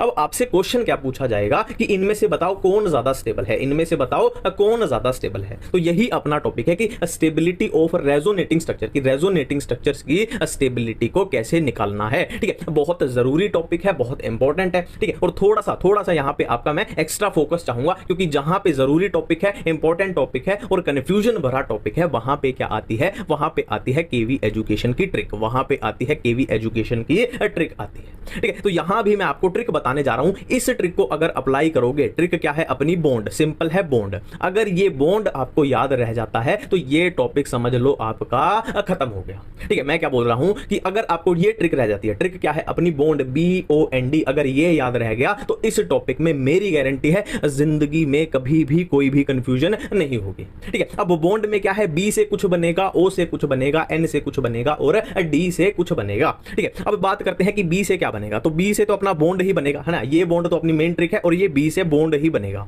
बॉन्ड ही बनेगा। और बॉन्ड भी कैसा बनेगा, पाई बॉन्ड बनेगा, बॉन्ड भी कैसा बनेगा, पाई बॉन्ड बनेगा। O से क्या बनेगा, O से क्या बनेगा, ऑक्टेट बनेगा, O से बनेगा O फॉर ऑक्टेट बनेगा। ठीक है, और इधर बात करें N से, तो N से दो चीजें बनेंगी, N से दो चीजें बनेंगी। एक तो N से बनेगी न्यूट्रलिटी, खाली हम न्यूट्रल ही लिख देते हैं, न्यूट्रलिटी, और एक बनेगी नेगेटिविटी। नेगेटिविटी अपनी केमिस्ट्री में कौन सी होती है, इलेक्ट्रोनेगेटिविटी होती है। ठीक है, और D से अपना क्या बनेगा, D से बनेगा D for distance, D for distance. अपनी ट्रिक क्या थी, मैंने एक यूनिवर्सल ट्रिक बताई कि बॉन्ड BOND। अब B से क्या बना, B से क्या बना, B से बना अपना बॉन्ड बना, बॉन्ड भी कैसे, पाई बॉन्ड। O से क्या बना, अपना ऑक्टेट बना, और N से पहले बना न्यूट्रलिटी और फिर बना नेगेटिविटी, नेगेटिविटी कौन सी, इलेक्ट्रोनेगेटिविटी, और D से क्या बना, अपना डिस्टेंस बना। ठीक है, अब आपको पूछना चाहिए कि इसको अप्लाई कैसे करेंगे। देखो, रेजोनेटिंग स्ट्रक्चर्स का, है ना, स्टेबिलिटी कंपेयर करने का कोई भी क्वेश्चन आ जाए, सबसे पहले हम जाएंगे B के पास, सबसे पहले हम जाएंगे B के पास। अगर B से अपना क्वेश्चन सॉल्व हो गया तो बल्ले बल्ले है, बल्ले बल्ले है, नहीं हुआ तो जाएंगे O के पास।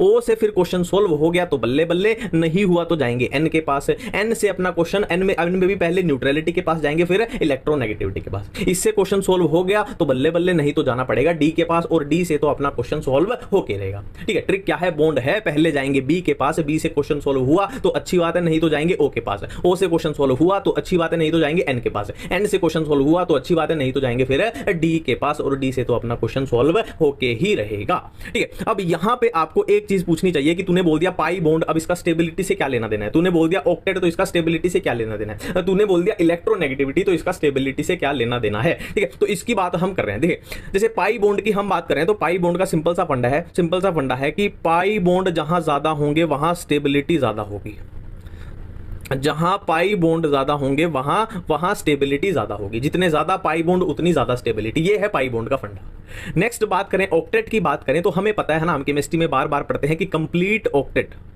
है ना, क्या है, कंप्लीट ऑक्टेट क्या होता है, स्टेबल बहुत ज्यादा होता है ना, जिसका कंप्लीट ऑक्टेट है वो ज्यादा स्टेबल होता है, और इनकंप्लीट ऑक्टेट कम स्टेबल होता है, ये बात हमें पता है। अब न्यूट्रल की बात करते हैं, तो न्यूट्रल की बात क्या है, देखो, न्यूट्रल जो कंपाउंड होगा ना, न्यूट्रल जो कंपाउंड होगा वो ज्यादा स्टेबल होगा चार्ज कंपाउंड से, वो चार्ज कंपाउंड से ज्यादा स्टेबल होगा। फॉर एग्जांपल मान लो हम ए का ही एग्जांपल ले लो, तो ए केस में ए बिल्कुल न्यूट्रल है, और ए केस में ए पे चार्ज है, पॉजिटिव चार्ज है या फिर नेगेटिव चार्ज है, तो कौन सा ज्यादा स्टेबल होगा, तो कौन सा ज्यादा स्टेबल होगा, ये वाला न्यूट्रल वाला ए ज्यादा स्टेबल होगा। तो ये है अपना न्यूट्रल वाला पॉइंट। ठीक है, नेक्स्ट बात करते हैं इलेक्ट्रोनेगेटिविटी की, तो ये सिंपल सा फंडा है। देखो, फॉर एग्जांपल हम एग्जांपल ले लेते हैं कार्बन का और ऑक्सीजन का एग्जांपल ले लेते हैं, कार्बन का और ऑक्सीजन का एग्जांपल ले लेते हैं। ठीक है, अब मैं बात करता हूं नेगेटिव चार्ज किस पे ज्यादा स्टेबल होगा, तो हमें एक सिंपल सी बात पता है, कि ऑक्सीजन जो है वो कार्बन के कंपैरिजन में ज्यादा इलेक्ट्रोनेगेटिव एटम है, इसकी इलेक्ट्रोनेगेटिविटी इससे ज्यादा है, और इसकी इलेक्ट्रोनेगेटिविटी कम है। तो नेगेटिव चार्ज की बात करें तो सिंपल सी बात है, देखो, ज्यादा इलेक्ट्रोनेगेटिविटी मतलब वो इलेक्ट्रॉन को खींचेगा, इलेक्ट्रॉन से प्यार करेगा, यानी नेगेटिव चार्ज से, इलेक्ट्रॉन पे क्या होता है, नेगेटिव चार्ज ही होता है, तो नेगेटिव चार्ज से प्यार करेगा। तो नेगेटिव चार्ज की बात की जाए तो नेगेटिव चार्ज किस पे ज्यादा स्टेबल होगा, जिसकी इलेक्ट्रोनेगेटिविटी ज्यादा है उस पे ज्यादा स्टेबल होगा, लॉजिकल बात है। और इधर अगर पॉजिटिव चार्ज की बात करें तो जाहिर सी बात है ये नेगेटिव चार्ज से प्यार करता है, क्योंकि इसकी इलेक्ट्रोनेगेटिविटी ज्यादा है। तो पॉजिटिव चार्ज की बात करें तो पॉजिटिव चार्ज किस पे ज्यादा स्टेबल होगा, जिसकी इलेक्ट्रोनेगेटिविटी कम है, लॉजिकल बातें हैं। ठीक है, ये पॉइंट भी क्लियर है। अब लास्ट अपना पॉइंट है डिस्टेंस वाला। देखो, डिस्टेंस वाला पॉइंट क्या बोलता है, देखो, अगर मैं आपको बोल दूं कि ऑपोजिट चार्ज है, मान लो एक पॉजिटिव चार्ज है और एक नेगेटिव चार्ज है, ये दो ऑपोजिट चार्ज है। ठीक है, अब ऑपोजिट चार्ज को अगर आप नेचुरली छोड़ दोगे तो सिंपल सी बात है, ऑपोजिट चार्ज एक दूसरे को अपनी तरफ अट्रैक्ट करते हैं। मतलब क्या है, ऑपोजिट चार्ज एक दूसरे के पास आने की सोचते हैं। ठीक है, तो ऑपोजिट चार्ज जितने पास होंगे उतने ज्यादा स्टेबल होंगे ना, क्योंकि इनका वो नेचुरल है कि पास आके ही रहेंगे। ठीक है, तो जितने पास होंगे उतने ज्यादा स्टेबल होंगे, जितने दूर होंगे उतने अनस्टेबल अनस्टेबल होंगे। ये है ऑपोजिट चार्ज। जबकि सिमिलर चार्ज की बात करें, मान लो यहाँ पॉजिटिव चार्ज है, यहाँ भी पॉजिटिव चार्ज है। अब हमें पता है सिमिलर चार्ज एक दूसरे को क्या करेंगे, रिपेल करेंगे। तो सिमिलर चार्ज आ जाए तो उनको दूर रखना है, यानी जितना दूर होंगे उतना ज्यादा स्टेबल होंगे, जितना पास होंगे उतना अनस्टेबल होंगे, है ना। नेगेटिव चार्ज के लिए भी सेम लग जाएगा कि नेगेटिव नेगेटिव चार्ज हैं, सेम चार्ज हैं, एक दूसरे को रिपेल करेंगे, जितना दूर रहेंगे उतना खुश रहेंगे, है ना, उतना स्टेबल रहेंगे। ठीक है, तो ये है अपना पूरा फंडा बॉन्ड वाला, ट्रिक वाला, ये है अपना पूरा फंडा। मेरे ख्याल से सारी बातें समझ में आ चुकी हैं। ठीक है, अब हम क्वेश्चन करने जा रहे हैं, पर एक बात मैं फिर से बता दूं आपको कि हम क्या करेंगे। देखो कोई भी क्वेश्चन आ जाए, हम क्या करेंगे, सबसे पहले, यार ये सुकड़ू क्या हो गया, ठीक है, तो सबसे पहले हम बी के पास जाएंगे, सबसे पहले बी के पास जाएंगे। बी से क्वेश्चन सॉल्व हो गया तो बहुत अच्छी बात है, नहीं हुआ तो ओ के पास जाना पड़ेगा। ओ से क्वेश्चन सॉल्व हुआ तो बहुत अच्छी बात है, नहीं तो एन के पास जाना पड़ेगा। और एन में याद रखना है, एन में भी क्या है, पहले हम न्यूट्रलिटी की तरफ जाएंगे, फिर नेगेटिविटी की तरफ, नेगेटिविटी यानी इलेक्ट्रोनेगेटिविटी, और लास्ट में इससे भी क्वेश्चन सॉल्व नहीं हुआ तो लास्ट में अपने को डी के पास जाना पड़ेगा। और बी से क्या मतलब है, बी से मतलब है अपना पाई बॉन्ड का, ओ से मतलब है ऑक्टेट का, न्यूट्रलिटी से मतलब है हमने देख लिया, इलेक्ट्रोनेगेटिविटी का देख लिया, डिस्टेंस का हमने देख लिया। अब हम डायरेक्ट क्वेश्चन सॉल्व करने जा रहे हैं और कितनी आसानी से अब क्वेश्चन बनेंगे वो हम देख लेते हैं। तो ये है अपना पहला क्वेश्चन। ठीक है, ये रेजोनेटिंग स्ट्रक्चर है और इनकी स्टेबिलिटी कंपेयर करके बताओ। तो मैंने क्या बोला, जब भी क्वेश्चन में ये लिखा हुआ दिख जाए ना कि रेजोनेटिंग स्ट्रक्चर्स की स्टेबिलिटी को कंपेयर करना है, तो याद रखना कि केवी एजुकेशन वाले ने एक ट्रिक बताई थी, BOND। BOND सबसे पहले बी के पास जाना है, फिर ओ के पास, फिर एन के पास, फिर डी के पास जाना है। ठीक है, ये बताई थी। ठीक है, तो क्वेश्चन सोल्व करने के लिए सबसे पहले बी के पास चलते हैं, सबसे पहले बी के पास। और बी का मतलब क्या था, बी का मतलब था, हमने देखा था, बी का मतलब था बॉन्ड। बॉन्ड भी कैसे, पाई बॉन्ड, है ना। हमने बात की थी कि जिसके पास पाई बॉन्ड ज्यादा होंगे उसकी स्टेबिलिटी ज्यादा होगी। तो काउंट कर लेते हैं। देखो इसमें अगर बात करें पाई बॉन्ड की, इसमें अगर बात करें, देखो पाई बॉन्ड देखने सिग्मा काउंट करने की जरूरत नहीं है। पाई बॉन्ड इसमें सिर्फ एक पाई बॉन्ड है और इसमें एक और दो, है ना। इसमें पाई बॉन्ड की संख्या है एक और इसमें पाई बॉन्ड की संख्या है दो। तो मैंने क्या बोला था कि जिसके पास ज्यादा पाई बॉन्ड होंगे उसकी स्टेबिलिटी ज्यादा होगी, तो ये ज्यादा स्टेबल हो जाएगा। हमें OND तक जाने की जरूरत नहीं पड़ी, बी से अपना काम चल गया। बहुत आसानी से चीजें हो जाएंगी। ठीक है, नेक्स्ट अपना क्वेश्चन है कि रेजोनेटिंग स्ट्रक्चर्स की स्टेबिलिटी कंपेयर करके बताओ। तो याद रखना केवी एजुकेशन वाले ने एक बात बोली थी कि क्वेश्चन में कभी भी रेजोनेटिंग स्ट्रक्चर्स की स्टेबिलिटी लिखी दिख जाए तो क्या लिख देना है, बॉन्ड लिख देना है, बॉन्ड लिख देना है। ठीक है, अब बॉन्ड में भी क्या बताई थी केवी एजुकेशन वाले में कि बी का मतलब होता है बॉन्ड, बी का मतलब होता है बॉन्ड, दो बड़ा कर देते हैं। ठीक है, और बॉन्ड मतलब पाई बॉन्ड, की जिसके पास पाई बॉन्ड ज्यादा होंगे वो ज्यादा स्टेबल होगा। ठीक है, तो यहां पे भाई हम काउंट कर लेते हैं, पाई बॉन्ड काउंट कर लेते हैं। देखो यहां पे एक पाई बॉन्ड है और यहां पर भी एक पाई बॉन्ड है, तो पाई बॉन्ड की संख्या यहां पर है एक, पाई बॉन्ड की संख्या यहां पर एक। मतलब क्या है, अपना बी वाला तो फ्लॉप हो चुका है। तो मैंने एक बात बोली थी कि अगर बी फ्लॉप हो जाए तो हमें ओ के पास जाना पड़ेगा। ओ का मतलब क्या था, ऑक्टेट। ओ का मतलब था ऑक्टेट, कि जिसका ऑक्टेट कंप्लीट होगा वो ज्यादा स्टेबल होगा, जिसका ऑक्टेट कंप्लीट रहेगा वो ज्यादा स्टेबल रहेगा। ये मैंने बात बोली थी। ठीक है, अब ऑक्टेट देख लेते हैं, ऑक्टेट यहां पे चेक कर लेते हैं। देखो ऑक्टेट यहां पे चेक कर लेते हैं। पहले ऑक्सीजन का देख लो। देखो लोन पेयर बना लेता हूं, पहले मैं सारे लोन पेयर बना लेता हूं, यहां पे सारे लोन पेयर बना लेते हैं। पहले नाइट्रोजन पे भी लोन पेयर रहेगा।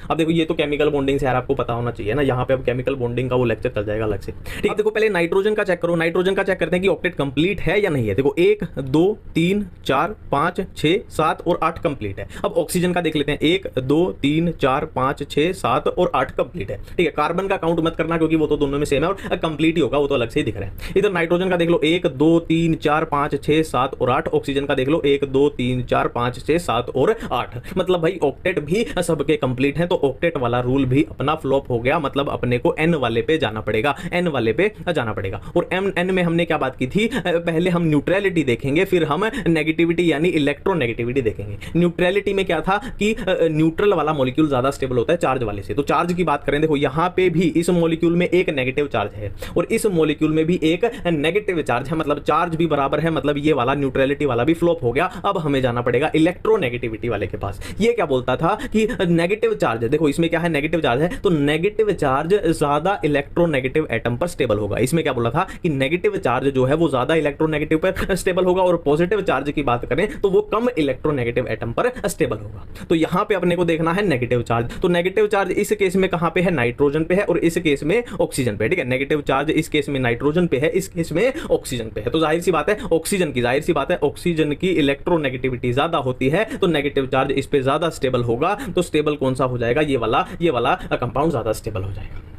ठीक है, बिल्कुल सिंपल तरीके से बातें बन रही हैं। अब है अपना नेक्स्ट क्वेश्चन। अब है अपना नेक्स्ट क्वेश्चन, बताओ कौन सी रेजोनेटिंग स्ट्रक्चर ज्यादा स्टेबल है। ठीक है, तो क्या है, केवी एजुकेशन वाले ने एक ट्रिक बताई थी कि रेजोनेटिंग स्ट्रक्चर की स्टेबिलिटी पूछ ली जाए तो एक ट्रिक लगानी है। क्या है ट्रिक? बॉन्ड।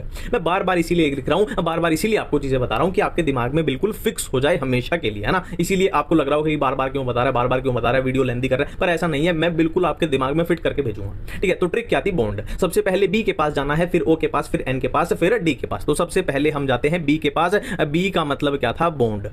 बी का मतलब क्या था? बॉन्ड। बॉन्ड भी कैसे? Pi bond. तो पाई बॉन्ड देख लेते हैं। देखो इसमें कितने पाई बॉन्ड है? 1 2 और 3। इसमें कितने पाई बॉन्ड है? 1 2 और 3। तो पाई बॉन्ड की संख्या इसमें भी 3 है, पाई बॉन्ड की संख्या इसमें भी 3 है, तो दोनों में सेम है, मतलब अपना बी वाला तो हो गया भाई, फ्लॉप हो गया। अब हमें ओ के पास जाना पड़ेगा, यानी ऑक्टेट देखनी पड़ेगी। ठीक है, तो ऑक्टेट देखने से ही पता लग रहा है। देखो नाइट्रोजन के 2 बॉन्ड तो ये हो गए, 2 बॉन्ड हाइड्रोजन के साथ, इसमें भी नाइट्रोजन के 2 बॉन्ड, ये 2 बॉन्ड हाइड्रोजन के साथ, मतलब 8 इलेक्ट्रॉन पूरे हो रहे हैं। तो ऑक्टेट भी कंप्लीट है, इसमें भी, इसमें भी। मतलब क्या है, अपना ओ वाला भी हो गया, फ्लॉप हो गया। अब हमें जाना पड़ेगा एन वाले के पास। तो एन में भी 2 थे, पहला अपना न्यूट्रल वाला था, फिर अपना नेगेटिविटी यानी इलेक्ट्रोनेगेटिविटी वाला था। अब न्यूट्रल वाले में क्या था? न्यूट्रल वाले में क्या था कि न्यूट्रल वाला कंपाउंड ज्यादा स्टेबल होता है चार्ज वाले से। जबकि यहां बात करें तो इस पे कितना चार्ज है? एक पॉजिटिव है, एक नेगेटिव है। इस पे बात करें, इस पे भी एक पॉजिटिव, एक नेगेटिव, तो चार्ज भी बराबर है दोनों पे, तो ये वाला भी अपना फ्लॉप हो गया। अब हम जाते हैं इलेक्ट्रोनेगेटिविटी वाले के पास। देखो इसमें क्या बोला गया कि नेगेटिव चार्ज किस पे स्टेबल होगा? ज्यादा इलेक्ट्रोनेगेटिविटी वाले पे। और पॉजिटिव चार्ज किस पे स्टेबल होगा? कम इलेक्ट्रोनेगेटिविटी वाले पे। ठीक है, तो इधर बात करें, देखो पॉजिटिव चार्ज, इधर अगर बात करें तो इधर पॉजिटिव चार्ज किस पे है? नाइट्रोजन पे है। और इधर भी क्या है? पॉजिटिव चार्ज नाइट्रोजन पे है। इधर नेगेटिव चार्ज कार्बन पे है, इधर भी नेगेटिव चार्ज कार्बन पे है, तो वो चार्ज भी सेम एटम पे है, तो ये भी अपना फ्लॉप हो गया। अब लास्ट अपना बचा डी। डी क्या बोलता था? डिस्टेंस। डिस्टेंस। और यहाँ पे चार्ज कैसे हैं? चार्ज देख लेते हैं। चार्ज यहाँ पे कैसे हैं? ऑपोजिट चार्ज हैं। चार्ज यहाँ पे कैसे हैं? ऑपोजिट चार्ज हैं। अब ऑपोजिट चार्ज को अगर आप नेचुरली छोड़ दोगे तो ये एक दूसरे को अट्रैक्ट करना चाहेंगे, मतलब एक दूसरे के पास आना चाहेंगे, एक दूसरे के पास आना चाहेंगे। ठीक है, अब इस केस में देखो, इस केस में देखो, पास आना चाहते हैं बट कितनी दूर हैं, और यहां पास आना चाहते हैं बट नजदीक हैं, है ना। तो जो ऑपोजिट वाले चार्ज हैं उनको जितना पास रहेंगे उतना ज्यादा स्टेबल रहेंगे, जितना दूर रहेंगे उतना कम स्टेबल रहेंगे, तो ये वाला ज्यादा स्टेबल हो जाएगा। ठीक है, और यहां बात करते हैं अगर पॉजिटिव चार्ज, अगर यहां भी देखो, यहीं पे बता देता हूं मैं आपको, यहां पॉजिटिव चार्ज है और यहां भी पॉजिटिव चार्ज होता, यहां पॉजिटिव है और यहां भी पॉजिटिव होता, तो ये सेम चार्ज है, मतलब एक दूसरे को रिपेल करना चाहेंगे, तो ये ज्यादा स्टेबल हो जाता ना, क्योंकि ये दूर है ना। ठीक है, ऑपोजिट चार्ज को पास रखना है और क्या है, सेम चार्ज को दूर रखना है, नेचुरल बात है। अब देखो हम रेजोनेंस अच्छे तरीके से पढ़ चुके हैं, ठीक है, और मैं एक बार आपको रिमाइंड करा दूं, आपकी यादें ताजा करा दूं कि इलेक्ट्रॉनिक इफेक्ट्स में हमें क्या क्या पढ़ना था। हमें इंडक्टिव इफेक्ट पढ़ना था, फिर हमें हाइपर कॉन्जुगेशन पढ़ना था, फिर हमें रेजोनेंस पढ़ना था, और रेजोनेंस के साथ ही हमें मीजोमरिक इफेक्ट पढ़ना था। तो अभी तक की बात करें तो हम इंडक्टिव कंप्लीट कर चुके हैं, हाइपर कॉन्जुगेशन कंप्लीट कर चुके हैं, रेजोनेंस कंप्लीट कर चुके हैं। तो अब हमें बात करनी पड़ेगी मीजोमरिक इफेक्ट के बारे में, मीजोमरिक इफेक्ट के बारे में, ठीक है। और ये मैं बिना किसी शक के बिल्कुल गारंटी से बोल सकता हूं कि बहुत इंपॉर्टेंट टॉपिक है, सुपरस्टार वाला टॉपिक है एकदम, है ना। बोलते हैं ना कि टॉपिक्स का सुपरस्टार, ये बात आपको भी शायद पता ही होगी, ठीक है। तो स्टार्ट करने जा रहे हैं मीजोमरिक इफेक्ट, मीजोमरिक इफेक्ट, ठीक है। स्टार्ट करने जा रहे हैं मीजोमरिक इफेक्ट, और बहुत जरूरी है, एक बार फिर से बता दूं, इंपॉर्टेंट टॉपिक है, तो अपनी खोपड़ी के दरवाजे खोल लो एक बार और ध्यान दो मेरी बातों पे, मैं क्या बोल रहा हूं, ठीक है। अब यहां पे मैं एक और बात आपको रिमाइंड करा दूं कि जब हम इंडक्टिव इफेक्ट पढ़ रहे थे तो इंडक्टिव इफेक्ट में 2 टाइप के ग्रुप थे अपने पास, एक थे अपने पास प्लस आई वाले, एक थे अपने पास माइनस आई वाले, ठीक है। और हमने बात की थी कि प्लस आई वाले ग्रुप कौन से होते हैं, जो इलेक्ट्रॉन को डोनेट करते हैं ना, इलेक्ट्रॉन्स को डोनेट करते हैं, और माइनस आई वाले कौन से होते हैं, जो इलेक्ट्रॉन को अपनी तरफ खींच लेते हैं। तो ठीक इसी तरीके से जैसे इंडक्टिव में था, ठीक इसी तरीके से मीजोमरिक इफेक्ट में भी होगा। 2 टाइप के ग्रुप अपने को देखने को मिलेंगे, एक माइनस एम ग्रुप और एक होंगे क्या, प्लस एम ग्रुप। जैसे माइनस आई वाले इलेक्ट्रॉन्स को अपनी तरफ खींचते थे, वैसे ही ठीक वैसे ही माइनस एम वाले अपनी तरफ इलेक्ट्रॉन्स को खींचेंगे। अब प्लस एम वाले क्या करेंगे, ठीक जैसे प्लस आई में होता था कि प्लस एम क्या करेंगे, इलेक्ट्रॉन्स को डोनेट करेंगे, ठीक है। तो माइनस एम इलेक्ट्रॉन को खींचेंगे और प्लस एम इलेक्ट्रॉन्स को डोनेट करेंगे, ठीक है। अब यहाँ पे जो सबसे बड़ा टास्क आता है मेसोमेरिक इफेक्ट में, सबसे बड़ा टास्क आता है, देखो अपने पास कौन से हैं, एक तो है अपने पास -m वाले, एक है अपने पास +m वाले। ठीक है, अब यहाँ सबसे बड़ा टास्क आता है कि सबसे पहली बात कि हम कैसे पता लगाएं कि -m कौन से ग्रुप शो करेंगे, कैसे पता लगाएं। ठीक है, और पता लगा भी लिया तो उनके ऑर्डर को कि कौन ज्यादा शो करेगा, कौन कम शो करेगा। ठीक, ऐसी दिक्कत हमें यहाँ आएगी कि हम कैसे पता लगाएं कि कौन से ऐसे ग्रुप हैं जो +m इफेक्ट शो करते हैं, और हमने पता लगा भी लिया तो उनका ऑर्डर कैसे लगाएंगे कि कौन ज्यादा शो करता है, कौन कम शो करता है ना। इंडक्टिव में भी तो हमने यही किया था कि -i के ऑर्डर को याद करने की ट्रिक की थी और +i को लॉजिक से कर लिया था। ठीक है, तो यहाँ पे बहुत बड़ी कंफ्यूजन है, कैसे इन ग्रुप्स का पता लगाएं, तो जहां पे भी कंफ्यूजन होती है वहां आती है केवी एजुकेशन की ट्रिक, ठीक है, तो हम पहले क्या करेंगे, हम पहले करेंगे कि +m के ऑर्डर को कैसे याद करें, फिर हम करेंगे -m के ऑर्डर को कैसे याद करें। ठीक है, तो अब हम करने जा रहे हैं +m का ऑर्डर। तो इस एक ही ट्रिक से ऑटोमेटिकली पता लग जाएगा कि कौन से ऐसे ग्रुप हैं जो +m इफेक्ट शो करते हैं, और उनका इंक्रीजिंग डिक्रीजिंग ऑर्डर भी पता लग जाएगा। एक सिंपल सी ट्रिक बताऊंगा। ठीक है, देखो मेडिकल कॉलेज में नए बच्चे गए है ना, नए बच्चे आए, मान लो क्लास में 100 बच्चे थे, तो कहीं से आए, तो उस क्लास में फर्स्ट ईयर में 2 लड़की आई, एक का नाम था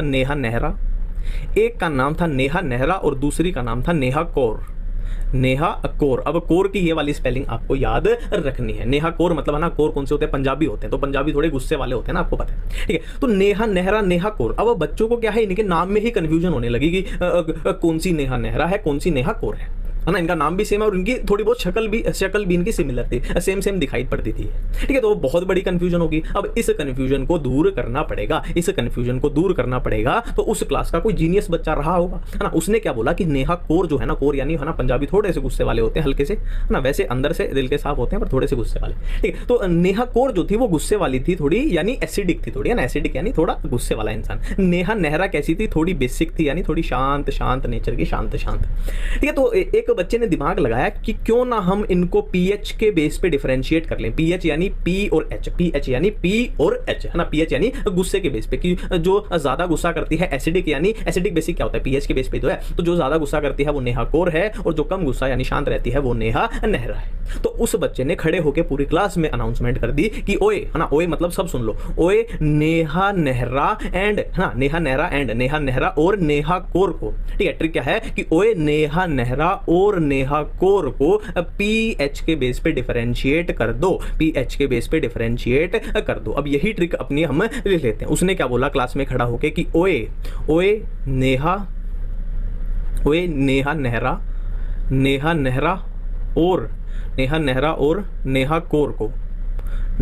और नेहा कौर को किसके बेस पे डिफरेंशिएट कर दो, पीएच के बेस पे डिफरेंशिएट कर दो। एक बार फिर से, ओए नेहा नेहरा और नेहा कौर को पीएच के बेस पे डिफरेंशिएट कर दीजिए। ठीक है, अब देखो ओए से अपना क्या बन जाएगा, ओ नेगेटिव ग्रुप बन जाएगा। ठीक है, इस नेहा से अपना क्या बन जाएगा, NH2 ग्रुप बन जाएगा। देखो थोड़ा सा अपने को आइडिया ही लगना होता है, बाकी सब कुछ अपने आप ही बन जाता है। इस नेहरा से क्या बन जाएगा, इस नेहरा से बन जाएगा NHR, ये बन जाएगा ना नेहरा। ठीक है, और OR ग्रुप से तो डायरेक्ट OR बन जाएगा। ठीक है, इधर हेलोजन, इधर H4, H से क्या बन जाएगा, अपना हेलोजन बन जाएगा, है ना। और P से बात करें तो यहाँ से क्या बन जाएगा, फिनाइल बन जाएगा, है ना। और इससे क्या बन जाएगा, COR से अपना बन जाएगा OCOR, है ना, COR। ठीक है, और इससे क्या बन जाएगा, इस वाली नेहा से क्या बनेगा, NHCOR। ठीक है, तो ये अपना क्या है, +m का ऑर्डर भाई अपनी सिंपल सी ट्रिक से तैयार हो चुका है। एक बार फिर से करते हैं, ओए नेहा नेहरा और नेहा कौर को पीएच के बेस पे डिफरेंशिएट कर दो, तो ये अपना भाई पूरा ऑर्डर बन चुका है ना। ये अपना इंक्रीजिंग ऑर्डर ऐसे लगा दो और आपका टंटा ही खत्म हो गया सारा। यहाँ तो कुछ है ही नहीं, ये क्यों लगा दिया। ठीक है, ले भाई तू भी मजे ले। ठीक है, तो ये अपना टंटा ही खत्म हो चुका है ना। ये किसका ऑर्डर हमने किया, ये +m का ऑर्डर अपना खत्म हो चुका है ना। बहुत बढ़िया ट्रिक है, बहुत काम में आने वाली है। ठीक है, अब हम बात करते हैं +m के बाद हमें बात करनी पड़ेगी -m के ऑर्डर को। -m को कैसे याद करें, देखो -m में ज्यादा आपको याद करने की जरूरत नहीं है, इसमें सिंपल सा फंडा बताऊंगा। माइनस एम में पहली तो बात आपको जो याद रखनी है वो है कि NO2 ग्रुप जो होता है, NO2 ग्रुप जो होता है वो माइनस एम शो करता है, और उसको नंबर देना हो तो पहले नंबर पे ला देना कि सबसे ज्यादा माइनस एम शो करता है। पहली बात क्लियर है। अब दूसरी बातें मैं बोलने जा रहा हूं जो ऑटोमेटिक आपका सारा खेल घुमा देंगी, सारा खेल खोल देंगे। ठीक है, तो ये वो ग्रुप हैं जो माइनस एम शो करते हैं, CN। इसमें ऑर्डर आपको ज्यादा याद करने की जरूरत नहीं है। प्लस एम का जो ऑर्डर है उसमें कंफ्यूजन होती है और वही याद करना पड़ता है, इसी से ऑर्डर से क्वेश्चन पूछे जाएंगे। ठीक है, माइनस एम में ऐसा नहीं पूछा जाएगा किसका ज्यादा है किसका कम है, ये इतना ज्यादा पूछा नहीं जाएगा, आप नोटिस कर लेना क्वेश्चंस में। ठीक है, तो कौन से ग्रुप है ना, CN ग्रुप हो गया, ये अपना अल्डिहाइड वाला ग्रुप हो गया ना, और कौन सा अपना कार्बोनिल कंपाउंड वाला ग्रुप हो गया, और कौन सा अपना कार्बोक्सिलिक एसिड वाला ग्रुप हो गया, और कौन सा अपना एस्टर वाला ग्रुप हो गया। ये सारे माइनस एम शो करते हैं सारे ग्रुप।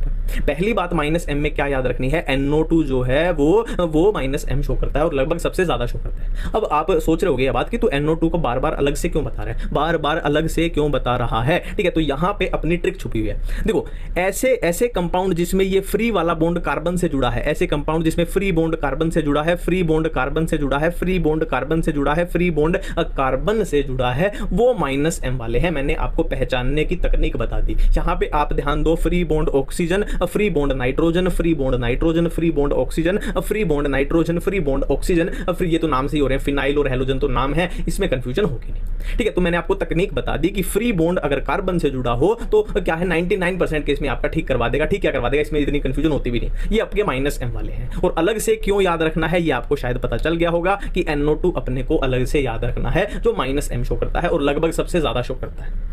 ठीक है, तो ये अपना सिंपल तरीके से हो चुका है। सिंपल तरीके से हो चुका है, क्या हो चुका है, हम प्लस एम के ऑर्डर को याद करने की ट्रिक देख चुके हैं, हम माइनस एम के ऑर्डर को याद करने की ट्रिक आपको रिमाइंड करा दूं तो हम क्या पढ़ चुके थे, हम अपने रिएक्शन इंटरमीडिएट्स पढ़ चुके थे, फिर हमने क्या किया था, इलेक्ट्रॉनिक इफेक्ट्स पढ़ने स्टार्ट किए थे। ठीक है, और इलेक्ट्रॉनिक इफेक्ट्स में मैं आपको याद दिलवा दूं हमें क्या क्या पढ़ना था। हमें इंडक्टिव इफेक्ट पढ़ना था, हमें हाइपर कॉन्जुगेशन पढ़नी थी, हमें रेजोनेंस पढ़नी थी, हमें मीजोमेरिक इफेक्ट पढ़ना था।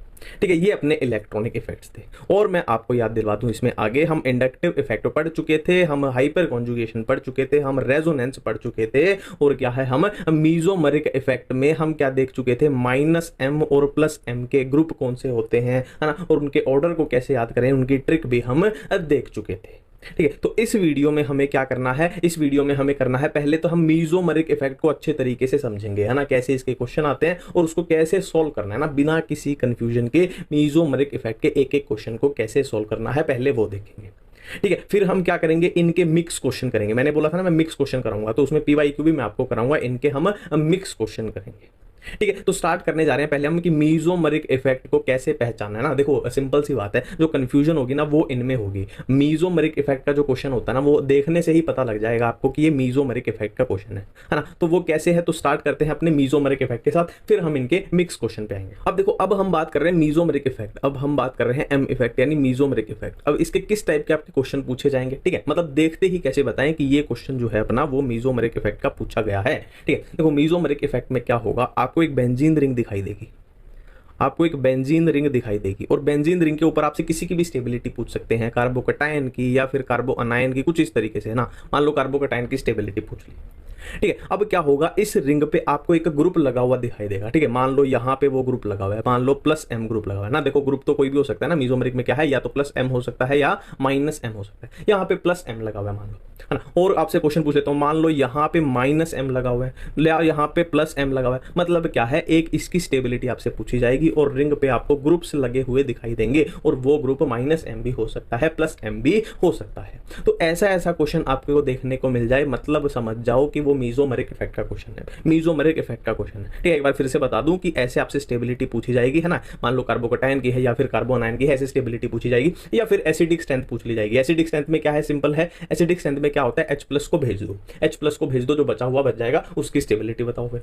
ठीक है, और यहाँ पे ना, यहाँ पे मान लो यहाँ पे भी क्या है, आपको ग्रुप लगे हुए दिखाई देंगे, मतलब वो मीजोमेरिक इफेक्ट का क्वेश्चन है। और इसको अच्छे तरीके से अभी हम क्वेश्चन करेंगे ना तो आपको समझ में आएगा। तो मीजोमेरिक इफेक्ट में तो कोई कंफ्यूजन नहीं है कि क्वेश्चन उसका पूछा गया है या नहीं पूछा गया है, पहली बात क्लियर है। अब मैं दूसरी बात आपको बताने जा रहा हूं कि मीजोमेरिक इफेक्ट का हर क्वेश्चन सॉल्व कैसे करना है। देखो, जो मीजोमेरिक इफेक्ट होता है ना, वो इंडक्टिव इफेक्ट का बाप होता है। मीजोमेरिक इफेक्ट जो होता है वो इंडक्टिव इफेक्ट का बाप होता है। मतलब क्या है कि जहां पे मीजोमेरिक इफेक्ट प्रेजेंट है वहां इंडक्टिव इफेक्ट की कोई भी औकात नहीं है। ठीक है। तो मीजोमेरिक इफेक्ट का कोई भी अगर आपके सामने क्वेश्चन आ जाता है तो सबसे पहले हम मीजोमेरिक इफेक्ट को चेक करेंगे।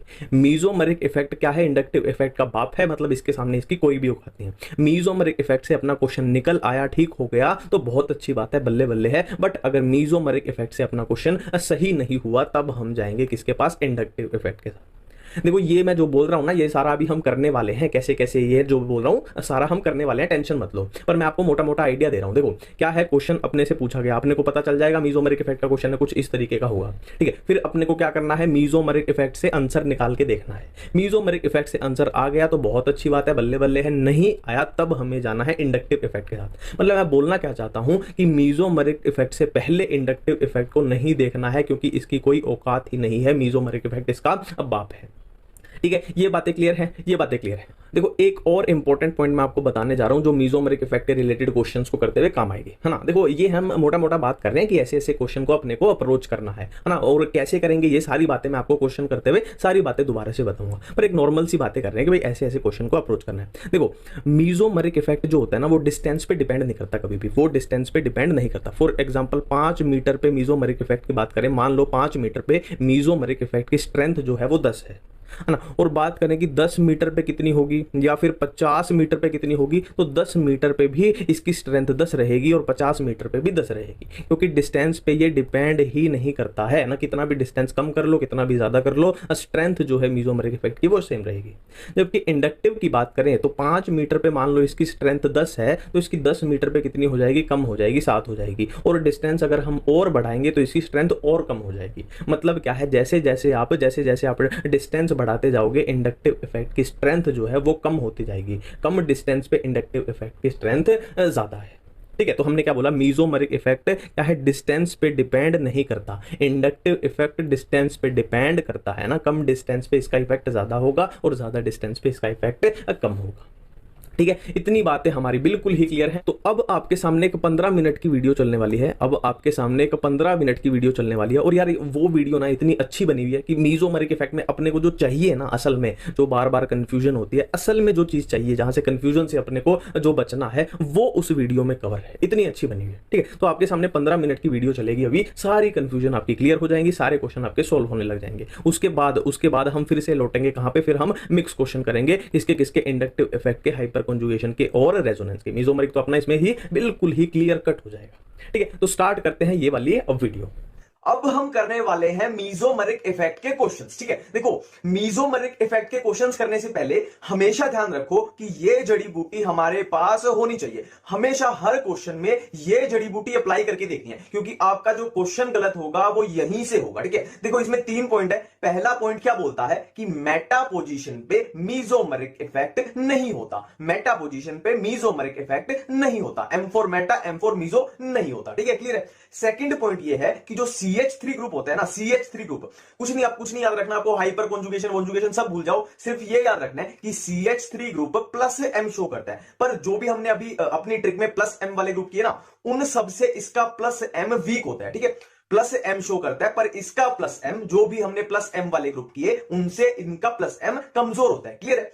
तीसरा पॉइंट है कि जो हेलोजेंस होते हैं, हेलोजेंस सिर्फ और सिर्फ -I शो करेंगे, है ना। वैसे प्लस M भी शो करते हैं, पर उनके प्लस M पे हमने क्रॉस मार देना है, मतलब उनका प्लस M काउंट ही नहीं करना। जो भी हम क्वेश्चन सोल्व करेंगे वो सिर्फ और सिर्फ क्या करेंगे? हेलोजेंस जहां भी दिखा सिर्फ और सिर्फ -I से क्वेश्चन सोल्व करने हैं, ठीक है। पहला पॉइंट, मेटा पोजीशन पे मीजोमेरिक इफेक्ट नहीं होता। दूसरा पॉइंट, CH3 ग्रुप जो होता है वो प्लस M शो करता है और इसका प्लस M सबसे कमजोर होता है, ठीक है। और तीसरा पॉइंट कि जो हेलोजेंस होते हैं उनका क्वेश्चन सिर्फ और सिर्फ -I से सॉल्व करना है, ठीक है। अब करते हैं हम क्वेश्चन, ठीक है। देखो ये है अपना पहला क्वेश्चन। अब देखो हर क्वेश्चन, कोई भी मीजोमेरिक इफेक्ट का क्वेश्चन आ जाए, सबसे पहले चेक करना है कि ये, है ना, कि इनमें से कुछ तो नहीं आ गया। मेटा पोजीशन पे मीजोमेरिक, अब यहां पे देखो ये पोजीशन क्या होती है? ऑर्थो, ये होती है मेटा और ये पैरा। अब ये दोनों लगे हुए हैं पैरा पे, मतलब पहला तो केस नहीं है, दूसरा CH3 वाला केस भी नहीं है, तीसरा हेलोजन वाला केस भी नहीं है, ठीक है। क्लियर है। अब हम करते हैं इस क्वेश्चन को। देखो कोई भी क्वेश्चन करते हुए ध्यान रखो, पहले लगाएंगे मीजोमरिक इफेक्ट, पहले लगाएंगे मीजोमरिक इफेक्ट, उससे आंसर आ गया तो ठीक है,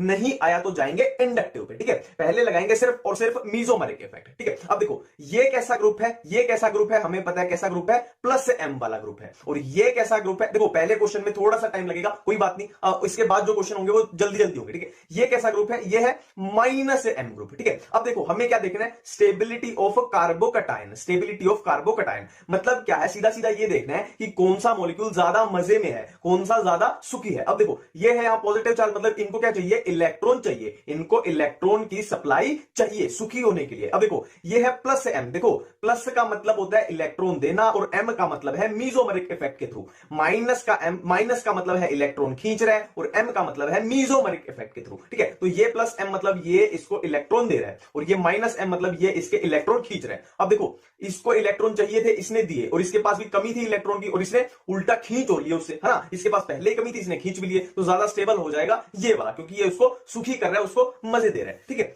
अब नेक्स्ट क्वेश्चन देखो, फिर से वही मैंने क्या बोला था, कोई भी क्वेश्चन करने से पहले ये लगा के देखना है मेटा पे मीजो नहीं होता। अब कोई भी मेटा पोजीशन पे नहीं है, CH3 भी नहीं है, हेलोजन भी नहीं है, तो अब आगे हम प्रोसीड इसमें कर सकते हैं, ठीक है। सबसे पहले मैंने क्या बोला, मीजोमरिक इफेक्ट देखना है, इंडक्टिव के चक्कर में पड़ना ही नहीं है। अगर आपका आंसर आ रहा है तो बहुत अच्छी बात है, ठीक है। देखो ये कैसा ग्रुप है, ये कैसा ग्रुप है, प्लस एम ग्रुप, और ये कैसा ग्रुप है, ये भी प्लस एम ग्रुप है, ठीक है। इंडक्टिव देखना ही नहीं है, पहले आंसर नहीं आया तो इंडक्टिव पे जाएंगे, ठीक है। अब देखो स्टेबिलिटी देखनी है कार्बोकटायन की, मतलब इसको इलेक्ट्रॉन चाहिए। अब ये भी प्लस एम थ्रू, ये भी प्लस एम के थ्रू दे रहा है और ये भी प्लस एम के थ्रू दे रहा है, तो जो ज्यादा दे देगा वो इसको ज्यादा सुखी कर देगा। तो हमने ऑर्डर में ट्रिक में देखा था कि ये वाला ग्रुप जो है ये इससे स्ट्रॉन्ग मीजोमरिक है ना, ये इससे आगे था ट्रिक में, तो इससे स्ट्रॉन्ग है तो ये ज्यादा स्टेबल हो जाएगा, ये इसको ज्यादा इलेक्ट्रॉन डोनेट करेगा, ठीक है। अब नेक्स्ट क्वेश्चन देखते हैं, देखो स्टेबिलिटी ऑफ कार्बोकटायन का ही क्वेश्चन है। मैंने क्या बोला था, कोई भी क्वेश्चन करने से पहले ये चीजें देखनी है, क्योंकि यही क्वेश्चन गलत करवाएंगे, ठीक है। अब देख लो मेटा पे मीजो शो नहीं होता, देखो पहले दूसरा तीसरा चेक कर लेते हैं। CH3 तो कहीं भी नहीं है, हेलोजन भी नहीं है, अब ये है मेटा पे मीजो नहीं होता। अब देख लो ये कौन सी पोजीशन है, पैरा, ये कौन सी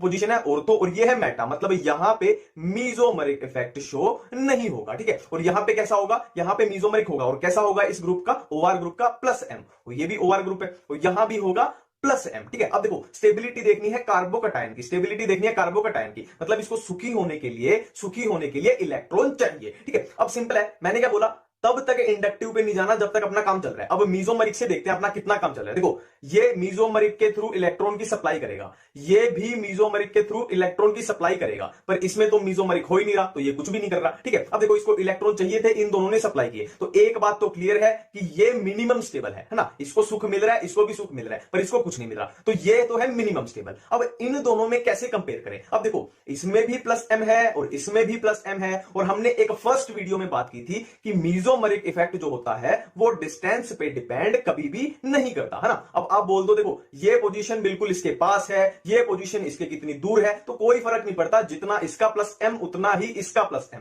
मतलब इसके प्लस एम से इसका प्लस एम कैंसिल हो जाएगा। अब क्वेश्चन कैसे सोल्व करें, अब करते हैं इंडक्टिव इफेक्ट। देखो OR ग्रुप का कैसा इंडक्टिव इफेक्ट होता है, माइनस आई, और इसका भी OR है तो ये भी माइनस आई। अब माइनस का मतलब है इलेक्ट्रॉन खींचेगा, माइनस इंडक्टिव इफेक्ट के थ्रू, है ना, माइनस का मतलब खींचेगा और आई का मतलब इंडक्टिव इफेक्ट के थ्रू। अब इसके पास पहले ही कमी है तो ये और खींच लेंगे, है ना। तो अब देखते हैं कौन ज्यादा सुखी है, कौन ज्यादा दुखी है। देखो ये है बिल्कुल इसके पास, तो ये इसके ज्यादा इलेक्ट्रॉन खींच लेगा, और ये है इसके बहुत दूर, मतलब इसके कम इलेक्ट्रॉन खींच पाएगा, तो इसके ज्यादा इलेक्ट्रॉन खींच लेगा तो इसको ज्यादा दुखी कर देगा, ये कम खींच पाएगा तो ये कम दुखी होगा। क्लियर बात है। अब देखो नेक्स्ट क्वेश्चन पे चलते हैं। देखो फिर से वही बेसिक स्टेप से चलना है, कहीं ये कंडीशन तो नहीं आ गई, तो CH3 भी कहीं नहीं दिख रहा, हेलोजन्स भी कहीं नहीं दिख रहे, और मेटा पोजीशन पे मीजोमरिक इफेक्ट नहीं होगा, ठीक है। अब देख लो मेटा पोजीशन ढूंढ लो पहले, देखो ये भी मेटा पे, ये भी मेटा पे, मतलब इनमें मीजोमरिक इफेक्ट शो नहीं होगा, ठीक है। क्लियर है। अब देखो इसमें मीजोमरिक होगा, इसमें मीजोमरिक होगा, और कैसा मीजोमरिक होगा, इसमें माइनस एम, और इसमें कैसा होगा,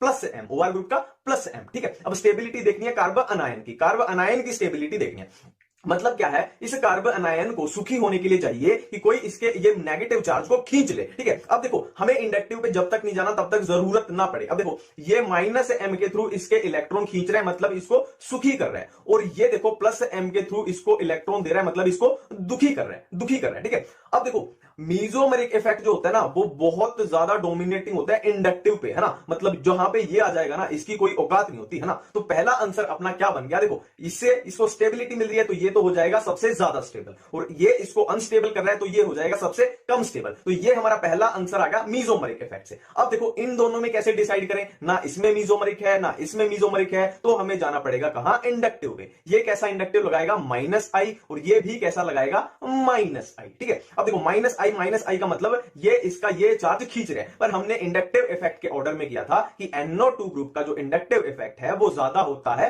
OR ग्रुप से, ठीक है। तो इसका इंडक्टिव ज्यादा तो इसके ये ज्यादा इलेक्ट्रॉन खींच लेगा, मतलब ये इसको ज्यादा सुखी कर देगा, ठीक है। तो ये अपना ऑर्डर बन जाएगा, ठीक है। अब एक नेक्स्ट क्वेश्चन देखते हैं एसिड स्ट्रेंथ का, कि बताओ कौन ज्यादा एसिडिक है। देखो एसिडिक स्ट्रेंथ के क्वेश्चन में कुछ नहीं होता। देखो एसिड क्या होता है, कोई भी एसिड क्या होता है, जो H+ को डोनेट करता है, जो H+ को डोनेट करता है। अब यहां से ये H+ जाएगा तो यहां आ जाएगा नेगेटिव चार्ज। अब इस क्वेश्चन को क्या करो, कार्ब अनायन की तरह ट्रीट करो, है ना, कार्ब अनायन की तरह, मतलब ये नेगेटिव चार्ज जिसमें ज्यादा स्टेबल होगा वही हो जाएगा ज्यादा एसिडिक। क्लियर है। अब देखो क्वेश्चन करते हैं, ये क्या शो करेगा, -m, ये क्या शो करेगा, +m। इंडक्टिव देखना ही नहीं है अगर अपना आंसर आ गया तो, ठीक है। देखो इसको चाहिए इसका कोई चार्ज खींच ले, अब ये -m के थ्रू खींचेगा और ये +m के थ्रू इसको उल्टा अनस्टेबल कर देगा, है ना, तो ये हो जाएगा ज्यादा एसिडिक। क्लियर बात है ना, इसने इसका चार्ज खींच लिया। और अब देखो नेक्स्ट क्वेश्चन भी है एसिडिक स्ट्रेंथ का, इसमें बताओ कौन ज्यादा एसिडिक कौन कम। अब हम यहां पे गलती क्या करेंगे कि मीजो यहां पे मेटा पोजीशन को पकड़ेंगे हम, यही हमारी सबसे बड़ी गलती है। देखो मैंने क्या बोला था, हैलोजेंस के केस में सिर्फ और सिर्फ -i को देखना है, मीजोमेरिक को भूल जाना है, मतलब यहां पे सिर्फ और सिर्फ -i और -i लगाना है, मीजो ऑर्थो पैरा का कोई चक्कर ही नहीं है, ठीक है। अब देखो एसिडिक स्ट्रेंथ का क्वेश्चन है तो क्या करना है, ऑक्सीजन पे सीधा सीधा नेगेटिव ले लेना है, H+ को भेज के, ठीक है। अब नेगेटिव चार्ज को स्टेबल देखना है, कौन ज्यादा स्टेबल कर रहा है। देखो इंडक्टिव इफेक्ट तो सीधा सीधा डिस्टेंस के बेस पे कर लेंगे, ये बिल्कुल नजदीक है तो इसका ज्यादा नेगेटिव चार्ज खींच लेगा, ये थोड़ी सी दूर हो गया थोड़ा कम खींच पाएगा, ये बहुत दूर हो गया तो बहुत कम खींच पाएगा। तो ये सिंपल स्टेबिलिटी का ऑर्डर आ चुका है, ठीक है। अब नेक्स्ट क्वेश्चन करते हैं एक स्टेबिलिटी ऑफ कार्ब अनायन का, ठीक है। देखो क्या है, अपने बेसिक स्टेप से चलना है, बिल्कुल बेसिक स्टेप से, ठीक है। देखो CH3 ग्रुप कहीं दिख रहा है, ये दिख रहा है CH3 ग्रुप, ये रहा अपना, है ना, इसमें +m लगेगा, पर इसका +m बहुत वीक होता है, बाकियों से वीक होता है ना, ये याद रखना है। और हैलोजेंस में सिर्फ और सिर्फ -i, ये हैलोजन है इसमें सिर्फ और सिर्फ -i। क्लियर है। अब देख लेते हैं, देखो NO2 ग्रुप क्या होता है, -m इफेक्ट। हैलोजन का क्या होता है, हमने अभी अभी देखा, सिर्फ और सिर्फ -i, और इसका क्या होगा, +m, पर बाकियों से वीक होगा, ठीक है। और इसका क्या है, +m, इसका क्या है, +m। अब स्टेबिलिटी ऑफ कार्ब अनायन देखनी है ना, और इसकी स्टेबिलिटी कैसे बढ़ेगी कि इसके इलेक्ट्रॉन, इसका नेगेटिव चार्ज कोई खींच ले। अब देखो ये -m है, ये -m के थ्रू इसका चार्ज खींच रहा है, और ये इंडक्टिव के थ्रू खींच रहा है। अब हमें पता है कि जो मीजोमेरिक इफेक्ट होता है वो दादा परदादा होता है इंडक्टिव का, है ना, इंडक्टिव की कोई औकात नहीं होती मीजोमेरिक के सामने। तो एक बात तो क्लियर है, ये इससे ज्यादा स्टेबल हो गया। अब देखो इनमें कैसे डिसाइड करें, देखो ये +m के थ्रू इसको इलेक्ट्रॉन दे रहा है, और ये भी +m के थ्रू इसको इलेक्ट्रॉन दे रहा है, मतलब ये इस चार्ज को और ज्यादा दुखी कर रहे हैं, ये दोनों इस चार्ज को और ज्यादा दुखी कर रहे हैं। तो हमारे पास एक और चीज बन गई कि एक बात तो क्लियर है, ये दोनों इन दोनों से ज्यादा स्टेबल है। क्लियर है ना अब तक, बिल्कुल। अब इन दोनों में कैसे डिसाइड करें, तो मैंने बोला था कि CH3 ग्रुप का जो +m होता है वो वीक होता है, वो इस वाले से मतलब बाकियों से वीक होता है, मतलब इससे वीक होगा, तो ये इसको कम इलेक्ट्रॉन देगा, मतलब कम दुखी करेगा, ये इसको ज्यादा इलेक्ट्रॉन देगा तो ये ज्यादा दुखी करेगा, तो ये सबसे कम स्टेबल हो जाएगा, मतलब इसमें सबसे ज्यादा दुखी है ये चार्ज, ठीक है। अब एक क्वेश्चन करके देख लेते हैं हम बेसिक स्ट्रेंथ का। देखो बेसिक स्ट्रेंथ में बेसिकली क्या होता है, यहां पे हमें इलेक्ट्रॉन डेंसिटी चाहिए ज्यादा से ज्यादा। क्यों चाहिए, क्योंकि बेस क्या होता है, जो इलेक्ट्रॉन पेयर को डोनेट करता है, इलेक्ट्रॉन पेयर को डोनेट करता है। तो यहां पे इलेक्ट्रॉन डेंसिटी ज्यादा होगी तो उतने अच्छे तरीके से डोनेट करेगा, मतलब उतना अच्छा वो बेस हो जाएगा, ठीक है। अब देखो फिर से वही अपनी जड़ी बूटी लगा के देखनी है, जड़ी बूटी के हिसाब से चलेंगे। देखो यहां पे क्या होगा, कैसा इफेक्ट होगा, यहां पे होगा +m इफेक्ट, और ये CH3 ग्रुप में क्या होता है, +m होता है, पर इनसे बाकियों से वीक होता है, ठीक है। और क्लोरीन मतलब हैलोजन के केस में सिर्फ और सिर्फ इंडक्टिव इफेक्ट, और ये कैसा शो करेगा, -m इफेक्ट, ठीक है। अब हमें यहां पे ज्यादा से ज्यादा इलेक्ट्रॉन चाहिए, ठीक है। देखो ये +m से सप्लाई कर रहा है, ये भी +m से सप्लाई कर रहा है, और माइनस वाले तो उल्टा इसका खींच लेंगे, उल्टा इसके इलेक्ट्रॉन खींच लेंगे। तो एक बात तो क्लियर है कि ये दोनों इन दोनों से ज्यादा अच्छे बेस हैं, ठीक है। अब इन दोनों में डिसाइड करते हैं कौन अच्छा कौन बेकार। देखो ये -i से खींच रहा है, और ये -m, हमने बात की थी मीजोमेरिक इंडक्टिव का दादा परदादा होता है, मतलब ये बहुत खतरनाक तरीके से इसको अनस्टेबल कर देगा, है ना, ठीक है। तो ये हो जाएगा सबसे कम, ठीक है। अब इन दोनों में कैसे डिसाइड करें, तो हमने बात की थी कि इसका +m इस वाले से ज्यादा होगा, मतलब ये इसको ज्यादा इलेक्ट्रॉन देगा, यहां पे डेंसिटी ज्यादा करवाएगा, तो ये सबसे अच्छा बेस हो जाएगा, ठीक है।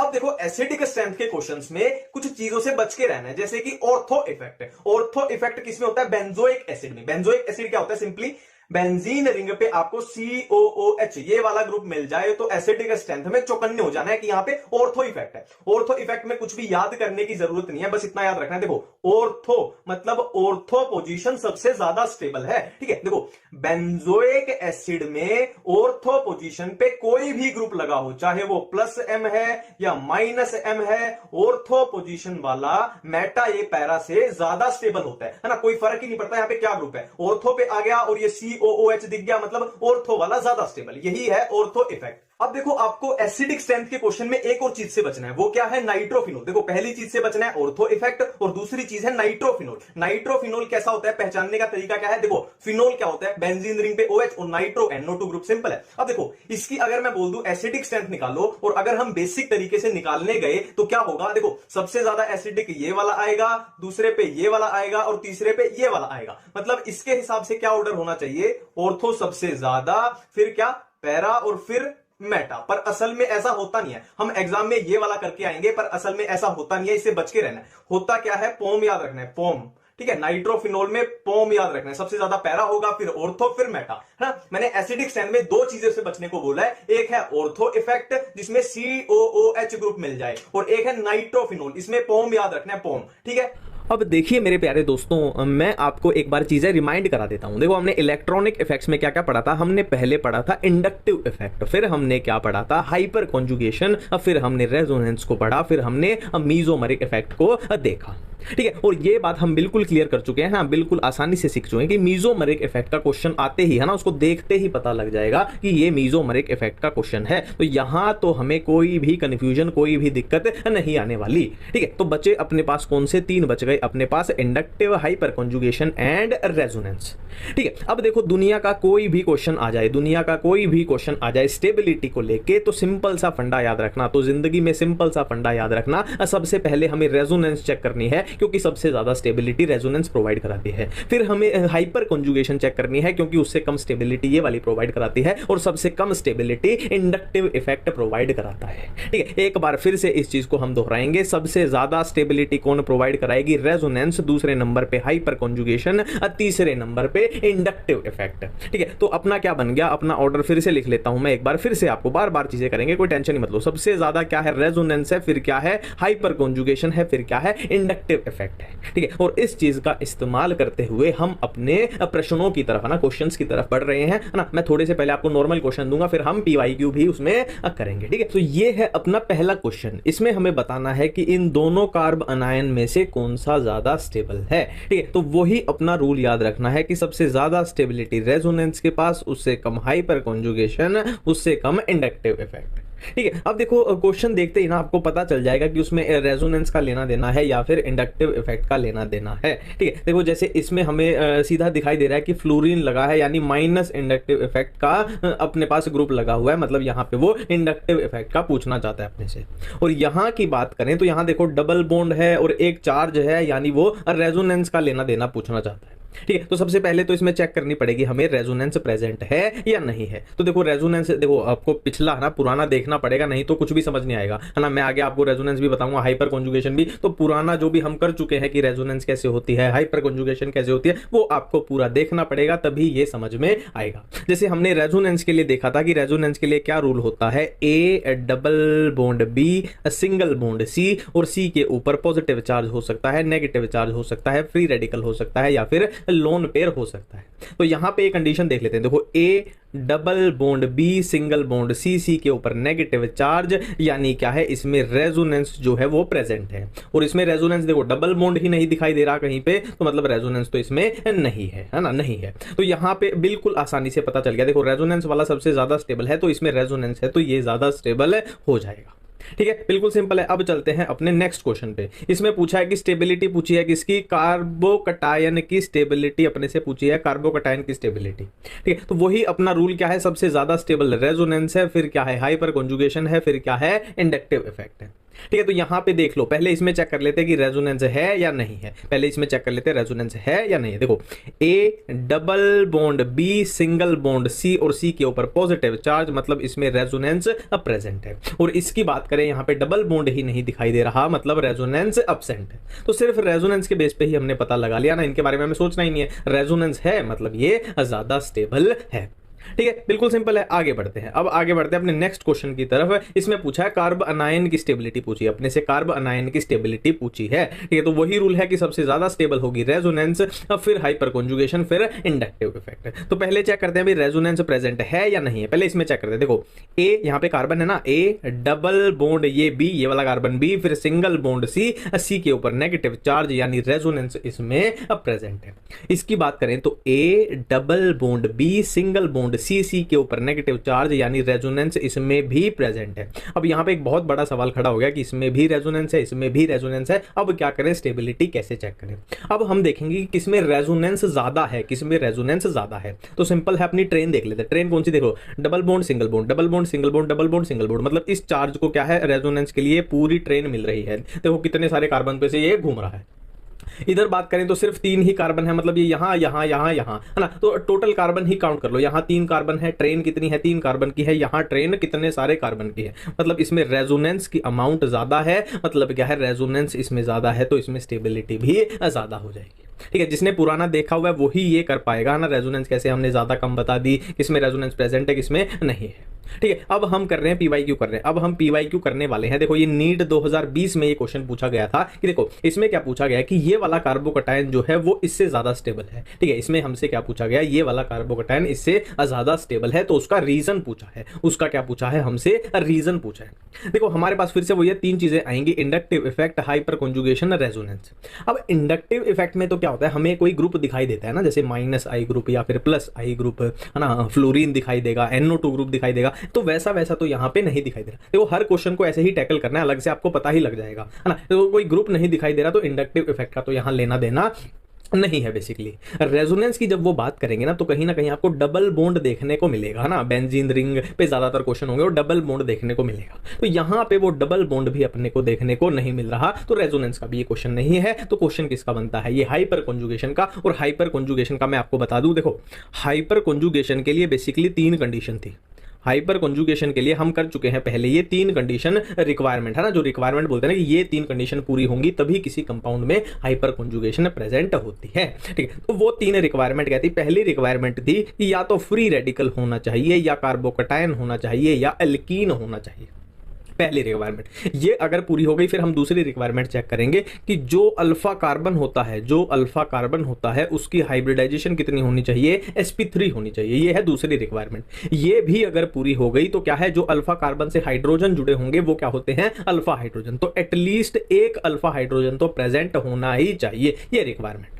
अब चेक कर लेते हैं, देखो हाइपर कॉन्जुगेशन चेक कर लेते हैं। इसमें चेक करते हैं सबसे पहले, देखो इसमें चेक करते हैं कि फ्री रेडिकल या फिर कार्बोकटायन या फिर एल्कीन होना चाहिए। तो ये क्या है, एक कार्बोकटायन है, ये भी क्या है, कार्बोकटायन है। तो पहली रिक्वायरमेंट दोनों की पूरी हो गई। दूसरे में चेक करते हैं कि अल्फा कार्बन जो है वो sp3 हाइब्रिडाइजेशन वाला होना चाहिए। ठीक है, तो अल्फा कार्बन कैसे देखना है, तो मैंने टेक्निक बताई हुई है कि जिस कार्बन पे चार्ज दिख जाए उस पे बॉक्स बना लो, जिस कार्बन पे चार्ज दिख जाए उस पे बॉक्स बना लो। अब बॉक्स से नेक्स्ट जो कार्बन होगा वो होगा अल्फा कार्बन, बॉक्स से नेक्स्ट जो कार्बन होगा वो होगा अल्फा कार्बन, बॉक्स से नेक्स्ट कार्बन जो होगा वो होगा अल्फा कार्बन। इधर भी सेम, बॉक्स से next carbon alpha carbon, box से नेक्स्ट कार्बन अल्फा कार्बन। ठीक है, तो अल्फा कार्बन की हाइब्रिडाइजेशन sp3 होनी चाहिए। तो सारे कार्बन देखो, ये अल्फा कार्बन है, ये अल्फा कार्बन है, ये अल्फा कार्बन है, सारा सिंगल बॉन्ड बना रहा है, मतलब हाइब्रिडाइजेशन sp3 है। इसमें भी ये अल्फा कार्बन है, ये अल्फा कार्बन है, सारे सिंगल बॉन्ड बना रहे हैं, मतलब हाइब्रिडाइजेशन sp3 है।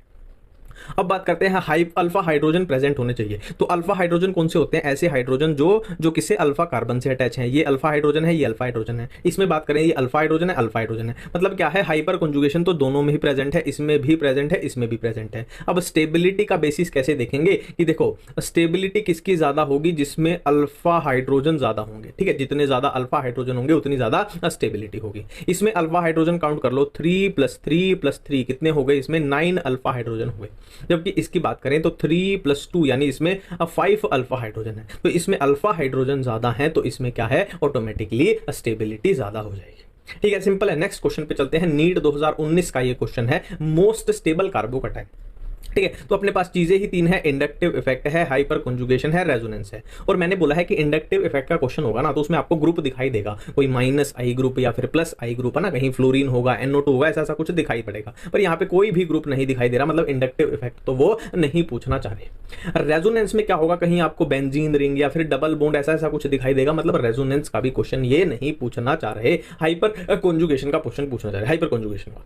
ठीक है। और हाइपर कंजुगेशन में हमें पता है क्या है, जितने ज्यादा अल्फा हाइड्रोजन होते हैं उतनी ज्यादा क्या होती है, स्टेबिलिटी होती है। तो हाइपर कंजुगेशन कैसे चेक करनी है आप वो देख लेना, है ना, वो देख लेना, मैंने बता दिया अच्छे से। तो जिसमें अल्फा हाइड्रोजन ज्यादा होंगे उसमें स्टेबिलिटी ज्यादा होगी। और अल्फा हाइड्रोजन कैसे देखते हैं, देखो जिस कार्बन पे चार्ज है उस पे बॉक्स बना लो, जिस कार्बन पे चार्ज है उस पे बॉक्स बना लो, जिस कार्बन पे चार्ज है उस पे बॉक्स बना लो, जिस कार्बन पे चार्ज है उस पे बॉक्स बना लो।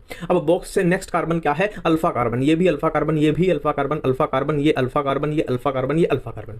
अब अल्फा कार्बन से जुड़े हाइड्रोजन क्या है, अल्फा हाइड्रोजन। ठीक है। तो यहाँ पे पहले वाले में हाइड्रोजन, अल्फा हाइड्रोजन कितने हो जाएंगे, ये 3 हो जाएंगे। और यहाँ पे तो देखो इस कार्बन के पास कोई भी हाइड्रोजन नहीं है क्योंकि ये 3 यहाँ बॉन्ड बना चुका है। तो इसके पास नेट अल्फा हाइड्रोजन हुए 3 हुए। ठीक है। नेक्स्ट की बात करें तो इसके पास अल्फा हाइड्रोजन 2 वाले तो ये हो जाएंगे, देखो ये अल्फा कार्बन है तो ये अल्फा हाइड्रोजन, और 2 ये वाले हो जाएंगे। ठीक है। टोटल कितने हो गए, 4 हो गए। इसकी बात करें तो 2 ये हो जाएंगे, 3 ये हो जाएंगे, कितने हो गए, 5 हो गए। इसकी बात करें तो नेक्स्ट कार्बन ये अल्फा कार्बन है तो अल्फा हाइड्रोजन 2 हो गए। तो देखने से ही पता लग रहा है सबसे ज्यादा स्टेबल कौन सा हो जाएगा, 5 अल्फा हाइड्रोजन, जिसके पास सबसे ज्यादा अल्फा हाइड्रोजन, सबसे पास किसके है, सबसे ज्यादा इसके पास है। ठीक है। सिंपल क्वेश्चन है। नेक्स्ट क्वेश्चन पे चलते हैं अपना, हाइपर कंजुगेशन अकर्स इन, इनमें से किसमें हाइपर कंजुगेशन होती है। ठीक है। तो हाइपर कंजुगेशन के वही 3 रूल हैं, हाइपर कंजुगेशन के वही 3 रूल मैं बारी बारी से बता दूंगा आपको, है ना, हर बार बताऊंगा ताकि आपको फिक्स हो जाए दिमाग में। या तो फ्री रेडिकल होना चाहिए, या कार्बोकटाइन होना चाहिए, या फिर क्या होना चाहिए, या फिर एल्कीन होना चाहिए, पहला रूल। ये अगर कंप्लीट हो जाता है तो नेक्स्ट क्या है, जो अल्फा कार्बन है, जो अल्फा कार्बन है उसकी हाइब्रिडाइजेशन sp3 होनी चाहिए, दूसरा रूल। तीसरा रूल है कि अल्फा कार्बन से जो हाइड्रोजन जुड़ा होगा, है ना, अगर जुड़ा होगा तो वो क्या है, हाइपर कंजुगेशन शो कर देगा, एटलीस्ट एक अल्फा हाइड्रोजन प्रेजेंट होना चाहिए। अब देखते हैं, देखो फ्री रेडिकल या कार्बोकटाइन या फिर एल्कीन, तो ये क्या है, फ्री रेडिकल है, ये क्या है, फ्री रेडिकल है, ये भी क्या है, फ्री रेडिकल है ना। तो पहली रिक्वायरमेंट तो तीनों पूरी कर रहे हैं, पहली रिक्वायरमेंट तो तीनों ने पूरी कर ली। अब नेक्स्ट रिक्वायरमेंट क्या है, अल्फा कार्बन जो है वो sp3 हाइब्रिडाइजेशन वाला होना चाहिए। पहले इसमें चेक करते हैं, देखो अल्फा कार्बन कौन सा हो जाएगा, जिस पे चार्ज या फ्री रेडिकल या कुछ भी है उस पे बॉक्स बना लो। फ्री रेडिकल इस कार्बन पे है तो इस पे हमने बॉक्स बना लिया, तो बॉक्स से नेक्स्ट जो कार्बन है, नेक्स्ट जो कार्बन है वो होगा अल्फा कार्बन, है ना। और कौन सा हो जाएगा, देखो यहाँ पे जो कार्बन होगा वो क्या हो जाएगा, अल्फा कार्बन, वो क्या हो जाएगा, अल्फा कार्बन। ठीक है। अब अल्फा कार्बन की हाइब्रिडाइजेशन क्या होनी चाहिए, sp3 होनी चाहिए। अल्फा कार्बन की हाइब्रिडाइजेशन sp3 होनी चाहिए। तो चेक कर लेते हैं, देखो ये वाला कार्बन अल्फा कार्बन है तो यहाँ तो ये सिंगल बॉन्ड बना रहा है, तो यहाँ पे तो sp3 है, बट इसके पास दिक्कत क्या है, इसके पास अल्फा हाइड्रोजन, इसके पास अल्फा हाइड्रोजन एक भी प्रेजेंट नहीं है क्योंकि तीनों बॉन्ड ये बना चुका है। ठीक है। तो ये तो हो गया, खल्लास हो गया। अब इसकी बात करते हैं, देखो इसकी हाइब्रिडाइजेशन चेक करो कि sp3 है या नहीं है। देखो एक सिंगल बॉन्ड, दूसरा सिंगल बॉन्ड, और ये तीसरा यहाँ डबल बॉन्ड, यानी इसकी हाइब्रिडाइजेशन sp2 निकल के आएगी। ठीक है। तो यहाँ क्या दिक्कत थी, अल्फा हाइड्रोजन नहीं है, और यहाँ क्या है, अल्फा जो कार्बन है उसकी हाइब्रिडाइजेशन sp3 नहीं है, मतलब ये हाइपर कंजुगेशन के लिए अपना वो नहीं है, योग्य नहीं है, इसमें नहीं पाई जाएगी। नेक्स्ट में चेक करते हैं, देखो फ्री रेडिकल है, ये तो ठीक है ना, फ्री रेडिकल है ये तो ठीक है। अब नेक्स्ट चेक करते हैं क्या, कि अल्फा कार्बन जो है वो sp3 हाइब्रिडाइजेशन वाला होना चाहिए। देखो यहाँ पे जो ये, इसको एक बार ऐसे लिख लेते हैं ढंग से कि ये कैसा दिखाई देगा, असल में ये कैसा दिखाई देगा, है ना। फिनाइल को हम थोड़ा ढंग से बना लेते हैं, ये दिखाई देगा अपना। ठीक है। यहाँ ऐसे ऐसे ऐसे इसके बॉन्ड बना देते हैं, ये इसके बॉन्ड बनाते हैं। ठीक है। तो अल्फा, देखो यहाँ पे मैंने अल्फा हाइड्रोजन कैसे देखने हैं, अल्फा कार्बन कैसे देखते हैं, उसका क्या तरीका बताया है कि जिस भी कार्बन पे चार्ज या फ्री रेडिकल प्रेजेंट हो उस पे बॉक्स बना लो। तो उससे नेक्स्ट जो कार्बन होगा अल्फा कार्बन, उससे नेक्स्ट जो कार्बन होगा अल्फा कार्बन, उससे नेक्स्ट जो कार्बन होगा अल्फा कार्बन। अब अल्फा कार्बन की क्या होनी चाहिए, हाइब्रिडाइजेशन sp3 होनी चाहिए। तो यहाँ पे चेक कर लो, देखो ये भी डबल बॉन्ड बना रहा है, इधर ये भी डबल बॉन्ड बना रहा है, ये भी डबल बॉन्ड बना रहा है, मतलब तीनों की क्या है, जो अल्फा कार्बन है उसकी हाइब्रिडाइजेशन sp2 निकल के आएगी, मतलब इसमें भी हाइपर कंजुगेशन प्रेजेंट नहीं हो सकती। अब इसकी बात करते हैं, देखो क्या है, ये फ्री रेडिकल है इस कार्बन पे, तो इस पे हम क्या करते हैं, बॉक्स बना लेते हैं। अब बॉक्स से नेक्स्ट जो कार्बन है ये क्या है, अल्फा कार्बन है। अब ये देखो यहाँ सिंगल बॉन्ड, यहाँ सिंगल बॉन्ड, यहाँ सिंगल बॉन्ड, सारे सिंगल बॉन्ड है, तो जाहिर सी बात है एक हाइड्रोजन भी लगा होगा, है ना। तो इसके सिंगल बॉन्ड है सारे, मतलब इसकी हाइब्रिडाइजेशन क्या है, sp3 है। और हाइब्रिडाइजेशन sp3 है, देखो ये अपना क्या है, अल्फा कार्बन है, और अल्फा कार्बन से जो हाइड्रोजन जुड़ा है वो क्या है, अल्फा हाइड्रोजन, है ना। अल्फा कार्बन वाली भी रिक्वायरमेंट अपनी पूरी हो चुकी है, और अल्फा हाइड्रोजन वाली भी, मतलब इसमें हाइपर कंजुगेशन अब प्रेजेंट है। ठीक है, सिंपल है, सारा समझ में आया ना। अब करते हैं नेक्स्ट क्वेश्चन अपना कि most stable carbocation will be, most stable carbocation will be, इनमें से कौन सा मोस्ट स्टेबल कार्बोकटायन। देखो फिर से वही क्राइटेरिया है कि पहले देखते हैं कि किसमें क्या पूछा गया है ना। देखो सबसे स्टेबल क्या होती है अपनी रेजोनेंस, सबसे ज्यादा स्टेबल, फिर क्या है हाइपर कॉन्जुगेशन, फिर क्या है इंडक्टिव, है ना। तो सबसे पहले रेजोनेंस ढूंढ लेते हैं, हाइपर कॉन्जुगेशन ढूंढ लेते हैं, इंडक्टिव ढूंढ लेते हैं, है ना। इंडक्टिव जहां पे मिल गया उस पर तो काटा ही मार देंगे, सबसे कम स्टेबल है। देखो अब देखो यहाँ पे कार्बोकटायन बनेगा कैसे, जो क्लोरीन है ना, ये सब में क्लोरीन है, सब में क्लोरीन है, ये क्लोरीन चला जाएगा, ये क्लोरीन चला जाएगा, सब में ये क्लोरीन चला जाएगा और यहाँ पे ये कार्बोकटायन बन जाएगा। ठीक है, अब मैंने क्या बोला था, इंडक्टिव इफेक्ट सबसे पहले चेक करो, है ना। सबसे पहले देख लो कहीं है तो नहीं है ना, उसको काट देंगे हम क्योंकि सबसे कम स्टेबल है। तो अब देखो बी वाले में कहीं भी रेजोनेंस नहीं दिखाई दे रही है ना, बी वाले में कहीं भी रेजोनेंस नहीं दिखाई दे रही, तो इसको पहले ही काट देते हैं। ठीक है, अब इनकी बात करते हैं, ए वाले में रेजोनेंस प्रेजेंट अपने को दिखाई दे रही है, A double bond B single bond C और ये पॉजिटिव चार्ज। ठीक है, मतलब इसमें ए वाले में रेजोनेंस प्रेजेंट है, तो रेजोनेंस सबसे ज्यादा स्टेबल होती है, तो ये ए वाला अपना आंसर हो जाएगा और यही हम अपने एग्जाम में गलती करके आ जाएंगे। ठीक है, तो क्योंकि यहाँ पे थोड़ा सा अपने को ध्यान रखना है, देखो हाइपर कॉन्जुगेशन इसमें भी है, हाइपर कॉन्जुगेशन इसमें भी है, और इसमें अल्फा हाइड्रोजन कितने हैं, 3 और 3 कितने, 6 अल्फा हाइड्रोजन है। और हाइपर कॉन्जुगेशन इसमें भी है, इसमें कितने अल्फा हाइड्रोजन, 3 3 3 9 अल्फा हाइड्रोजन है। ठीक है, तो यहां पे याद रखनी है एक बात कि जो स्ट्रक्चर 9 अल्फा हाइड्रोजन वाली है ना, 9 अल्फा हाइड्रोजन वाली और हाइपर कॉन्जुगेशन प्रेजेंट है, वो रेजोनेंस वाले से भी ज्यादा स्टेबल है, वो इस वाले कार्बोकटायन से ज्यादा स्टेबल है। ये आपको याद रखना है ना। यहां पे ये चीज गलती हो जाएगी, पर ये याद रखना है ये ज्यादा स्टेबल है। और मैं यहां आपसे क्वेश्चन पूछ लूं कि अगर ये कार्ब अनायन होता, अगर ये कार्ब अनायन होता तो आप क्या करते, तो जाहिर सी बात है ये वाला ज्यादा स्टेबल होता। क्यों, क्योंकि माइनस चार्ज कार्ब अनायन में हाइपर कॉन्जुगेशन प्रेजेंट होती ही नहीं है, हाइपर कॉन्जुगेशन फ्री रेडिकल में या कार्बोकटायन में या एल्कीन में प्रेजेंट होती है। ठीक है, तो इससे थोड़ा बच के रहना है। ठीक है, अब चलते हैं नेक्स्ट पे अपना increasing order of stability. Next है इंक्रीजिंग ऑर्डर ऑफ स्टेबिलिटी। देखो देखने से ही पता लग जाएगा आपको, देखो इंडक्टिव इफेक्ट का क्वेश्चन होगा ना, तो कोई ग्रुप लगा हुआ दिखाई देगा आपको, कहीं भी कोई ग्रुप नहीं दिख रहा, मतलब इंडक्टिव इफेक्ट के रिगार्डिंग ये क्वेश्चन नहीं है। रेजोनेंस में क्या है, कहीं ना कहीं डबल बॉन्ड और ना बेंजीन रिंग, मतलब ये क्या है, रेजोनेंस के रिगार्डिंग भी क्वेश्चन नहीं है। तो जहां पे आपको ये CH3 ग्रुप दिखाई दे, मतलब वो हाइपर कॉन्जुगेशन का क्वेश्चन पूछना चाहता है, और हाइपर कॉन्जुगेशन में भी वो आपसे अल्फा हाइड्रोजन काउंट कराना चाहता है। स्टेबिलिटी का मतलब क्या होता है, अल्फा हाइड्रोजन जितने ज्यादा होंगे स्टेबिलिटी उतनी ही ज्यादा होगी। ठीक है, तो अल्फा हाइड्रोजन काउंट करने की टेक्निक हमने सीख रखी है कि जिस कार्बन पे चार्ज मिले उस पे डब्बा बना लो, जिस कार्बन पे चार्ज उस पे डब्बा, जिस कार्बन पे चार्ज उस पे डब्बा, जिस कार्बन पे चार्ज उस पे डब्बा। अब अल्फा हाइड्रोजन काउंट कर लेते हैं। देखो नेक्स्ट कार्बन होगा, ये अल्फा कार्बन है तो ये अल्फा हाइड्रोजन है ना, नेक्स्ट है ये अल्फा कार्बन है तो ये अल्फा हाइड्रोजन, इसमें कौन सा, ये वाला, इसमें ये वाला, इसमें ये वाला। ठीक है, अब काउंट कर लेते हैं। देखो 2 अल्फा हाइड्रोजन तो ये वाले हो गए, और यहाँ पे कितने हो जाएंगे, देखो एक के पास 3 है तो 2 के पास कितने हो जाएंगे, 6 हो जाएंगे, तो टोटल कितने हो जाएंगे, 8 हो जाएंगे ना, 2 और 6 8 हो गए। इसमें बात करें तो एक के पास 3 है तो 3 के पास कितने हो जाएंगे, टोटल 9 हो जाएंगे। इसमें बात करें तो एक के पास 3 है तो 2 के पास 6 हो जाएंगे। इसमें बात करें तो सिर्फ 3 है ना। तो सबसे ज्यादा अल्फा हाइड्रोजन इसके पास है, तो सबसे ज्यादा स्टेबल, उससे कम ये वाला, उससे कम ये वाला, उससे कम ये वाला।